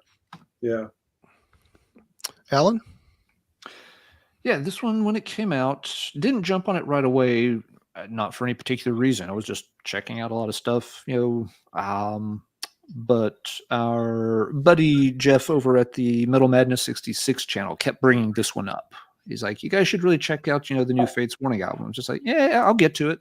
He's like, no, you should get to it faster. I'm like, okay. So I did. I was like, oh yeah, this, yeah, I don't know why I was putting this one off, but it is really solid. So thank you to Jeff for pushing me to go ahead and give that one a listen. It's very, very good. Once again, it is a longer album. So, it doesn't necessarily feel quite as tight start to finish as Theories in Flight did, but it's still a very good outing. This era, has really established that, they're in the zone. They're doing great stuff. And if this is their last album, they've gone out on a strong effort. They can, wrap it up and everyone's going to feel like, yeah, they came back. They delivered several really good albums. And they've gone out on, and of course they're going out on their own terms. They're not, milking it too long or putting out stuff that's got us all scratching our heads too much. I don't have, a ton of, details. I haven't delved into the album extremely deeply since, again, I didn't get on it as soon as it came out, but I do like it. I think it, measures up very nicely with the other stuff they've done with this iteration of the band. I thought it was a solid album that skillfully revels in fragile musical passages alongside aggressive moments where fate shows their teeth. I really love Joey's bass sound and production on this one. It really cuts and shows how great of a bass player he is. I mean, he's great. Yeah, I mean, I guess I've got no real mournful thoughts on this being their last album because, like I said, a lot of the shit I've heard for the first time here this last 2 weeks. So, I mean, it's sad because this is a band that's been around for 38 years and people have got a lot of love for these guys. And, it's the passage of time. What are you going to do? I mean, I don't think they're going to stop I mean, obviously they're all having, people are mentioning in the comments, Ray and Zonder are doing a project. I mean, there's A to Z or whatever it's called. Yeah, A to Z. And is Arch Matheos going to happen again, do you think, Jeff? Or I think it'll be a while. Jim is just announced Kings of Mercia with Steve Overland on vocals from a UK sort of AOR band called FM. That's coming out in Metal Blade later this year. He's also, I probably shouldn't say it. He's writing more music, but it just won't be for Fates Warning. He's got projects up his sleeve. I would love to see OSI come back. I'm a big fan of that band. I don't think we're going to see another Arch Matheos album anytime soon. And the impression I got after the last Arch Matheos record, John would always make it very well known how much it took for him to get back into shape, and how he gets older, it's harder for him to maintain that level of where he wants to be. And I get it, because I mean, he's pushed a line for a lot of years, and it's his sound and it's his style. And if it differs from that, it might disappoint people, but if you don't use it, you lose it type of thing. And if you decide to use it, it takes a lot more to get back on top again. So but I get the work. At least he's not blowing out his voice live, though, right? Because on Winter Ethereal, he's fantastic. And would he be that fantastic if he had been touring album after album, year after year? I doubt it. Probably not. And plus, with his bipolar considerations, he wouldn't have wanted to be out there at all. How would that have affected him as a human being? I mean, I feel like in his case, you don't lose it if you don't use it. You know what I mean? Yep. I feel like he rises to the occasion every time. So if there was to be another Arch Matheos, I think he'd rise to that occasion. I think what's going to happen, though, is we're just going to see a lot of music from Jim Matheos. He can't stop writing.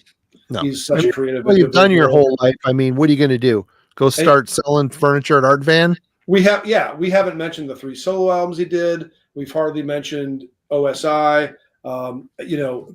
Tuesday the Sky has 2 albums. He just can't stop. So no matter what happens, he's a writer, he's a creative individual. It's all he knows, and it's what he's best at, obviously. So, good luck to him in the future. I'll follow anything anybody in Fates does, but especially Jim. Yeah.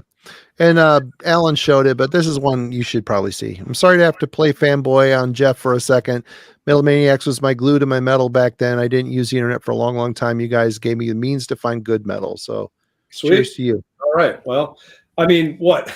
I was at Metal Maniacs, and even though the internet was a thing, the publisher was a bit behind the times as well. So it was very old school there. On Park Avenue in Manhattan. Yeah. Yep. Well, I think it's funny. I appreciate that people even remember that shit. That's crazy. That's amazing. Me too. I think it's funny. A lot of people thought we were all in the same skyscraper. You remember the Relapse corporate death comp where they thought that was fucking Relapse? Yeah. I think when it was actually a little strip mall type of situation in front of a big Amish farm. In front of a big Amish farm underneath a 365-day-a-week Christmas store. Yeah. I remember working publicity for Mortician and Incantation with Amish buggies rolling by under the Christmas store. I mean, it doesn't get more surreal than that. There is one thing we forgot to talk about tonight. This came out in 2017. The Fates Warning, Awaken the Guardian live. This came out. Basically, the band reunited. Other than it's got Joe DiBiase, I want to say. Is that how you pronounce his name? Yep. On bass, the original bass player, and Frank Aresti on guitar, filling in the second guitar player. This is fantastic. I mean, granted, John admitted to there being some overdubs in the studio, but it comes with a DVD or a Blu-ray, however you want to splice it, and it's really fun. It's got their Prog Power set, and it's got their Keep It True set on here, and they're both fantastic. Seeing the band play all of Guardian in its entirety, and then a couple, classics from their first 2 albums as well. This is certainly, if you're a Fates Warning fan, this is certainly a worthwhile acquisition, for the vinyl alone or the CD alone, but the Blu-ray I would have been fine with the Blu-ray, but it's just cool to see. It's got the feels. It got me feeling things. Oh yeah, for sure. Seeing the band get together and do it, it was totally cool. Totally. Yeah, cool. I was at the Prog Power show in Atlanta, right next to Tom Phillips from While Heaven Wept, and we were. Tom's a much better singer than I am. Yeah, like the most obvious thing I've said all night. Thanks, Mr. Obvious. Good night. But we were both trying to sing these impossible lines with John Arch. Everybody was. Yeah, and it was just so great. It was just so great. Yeah, My only wish is that I wish I could have been at the Parallels reunion in 2010. They did a couple of those in the West Coast and then a few in Europe, and with that lineup. So they've done 2 reunion shows with original lineups doing full albums. And Cool. I asked Jim if they'd ever do that again with any other album. He said probably not.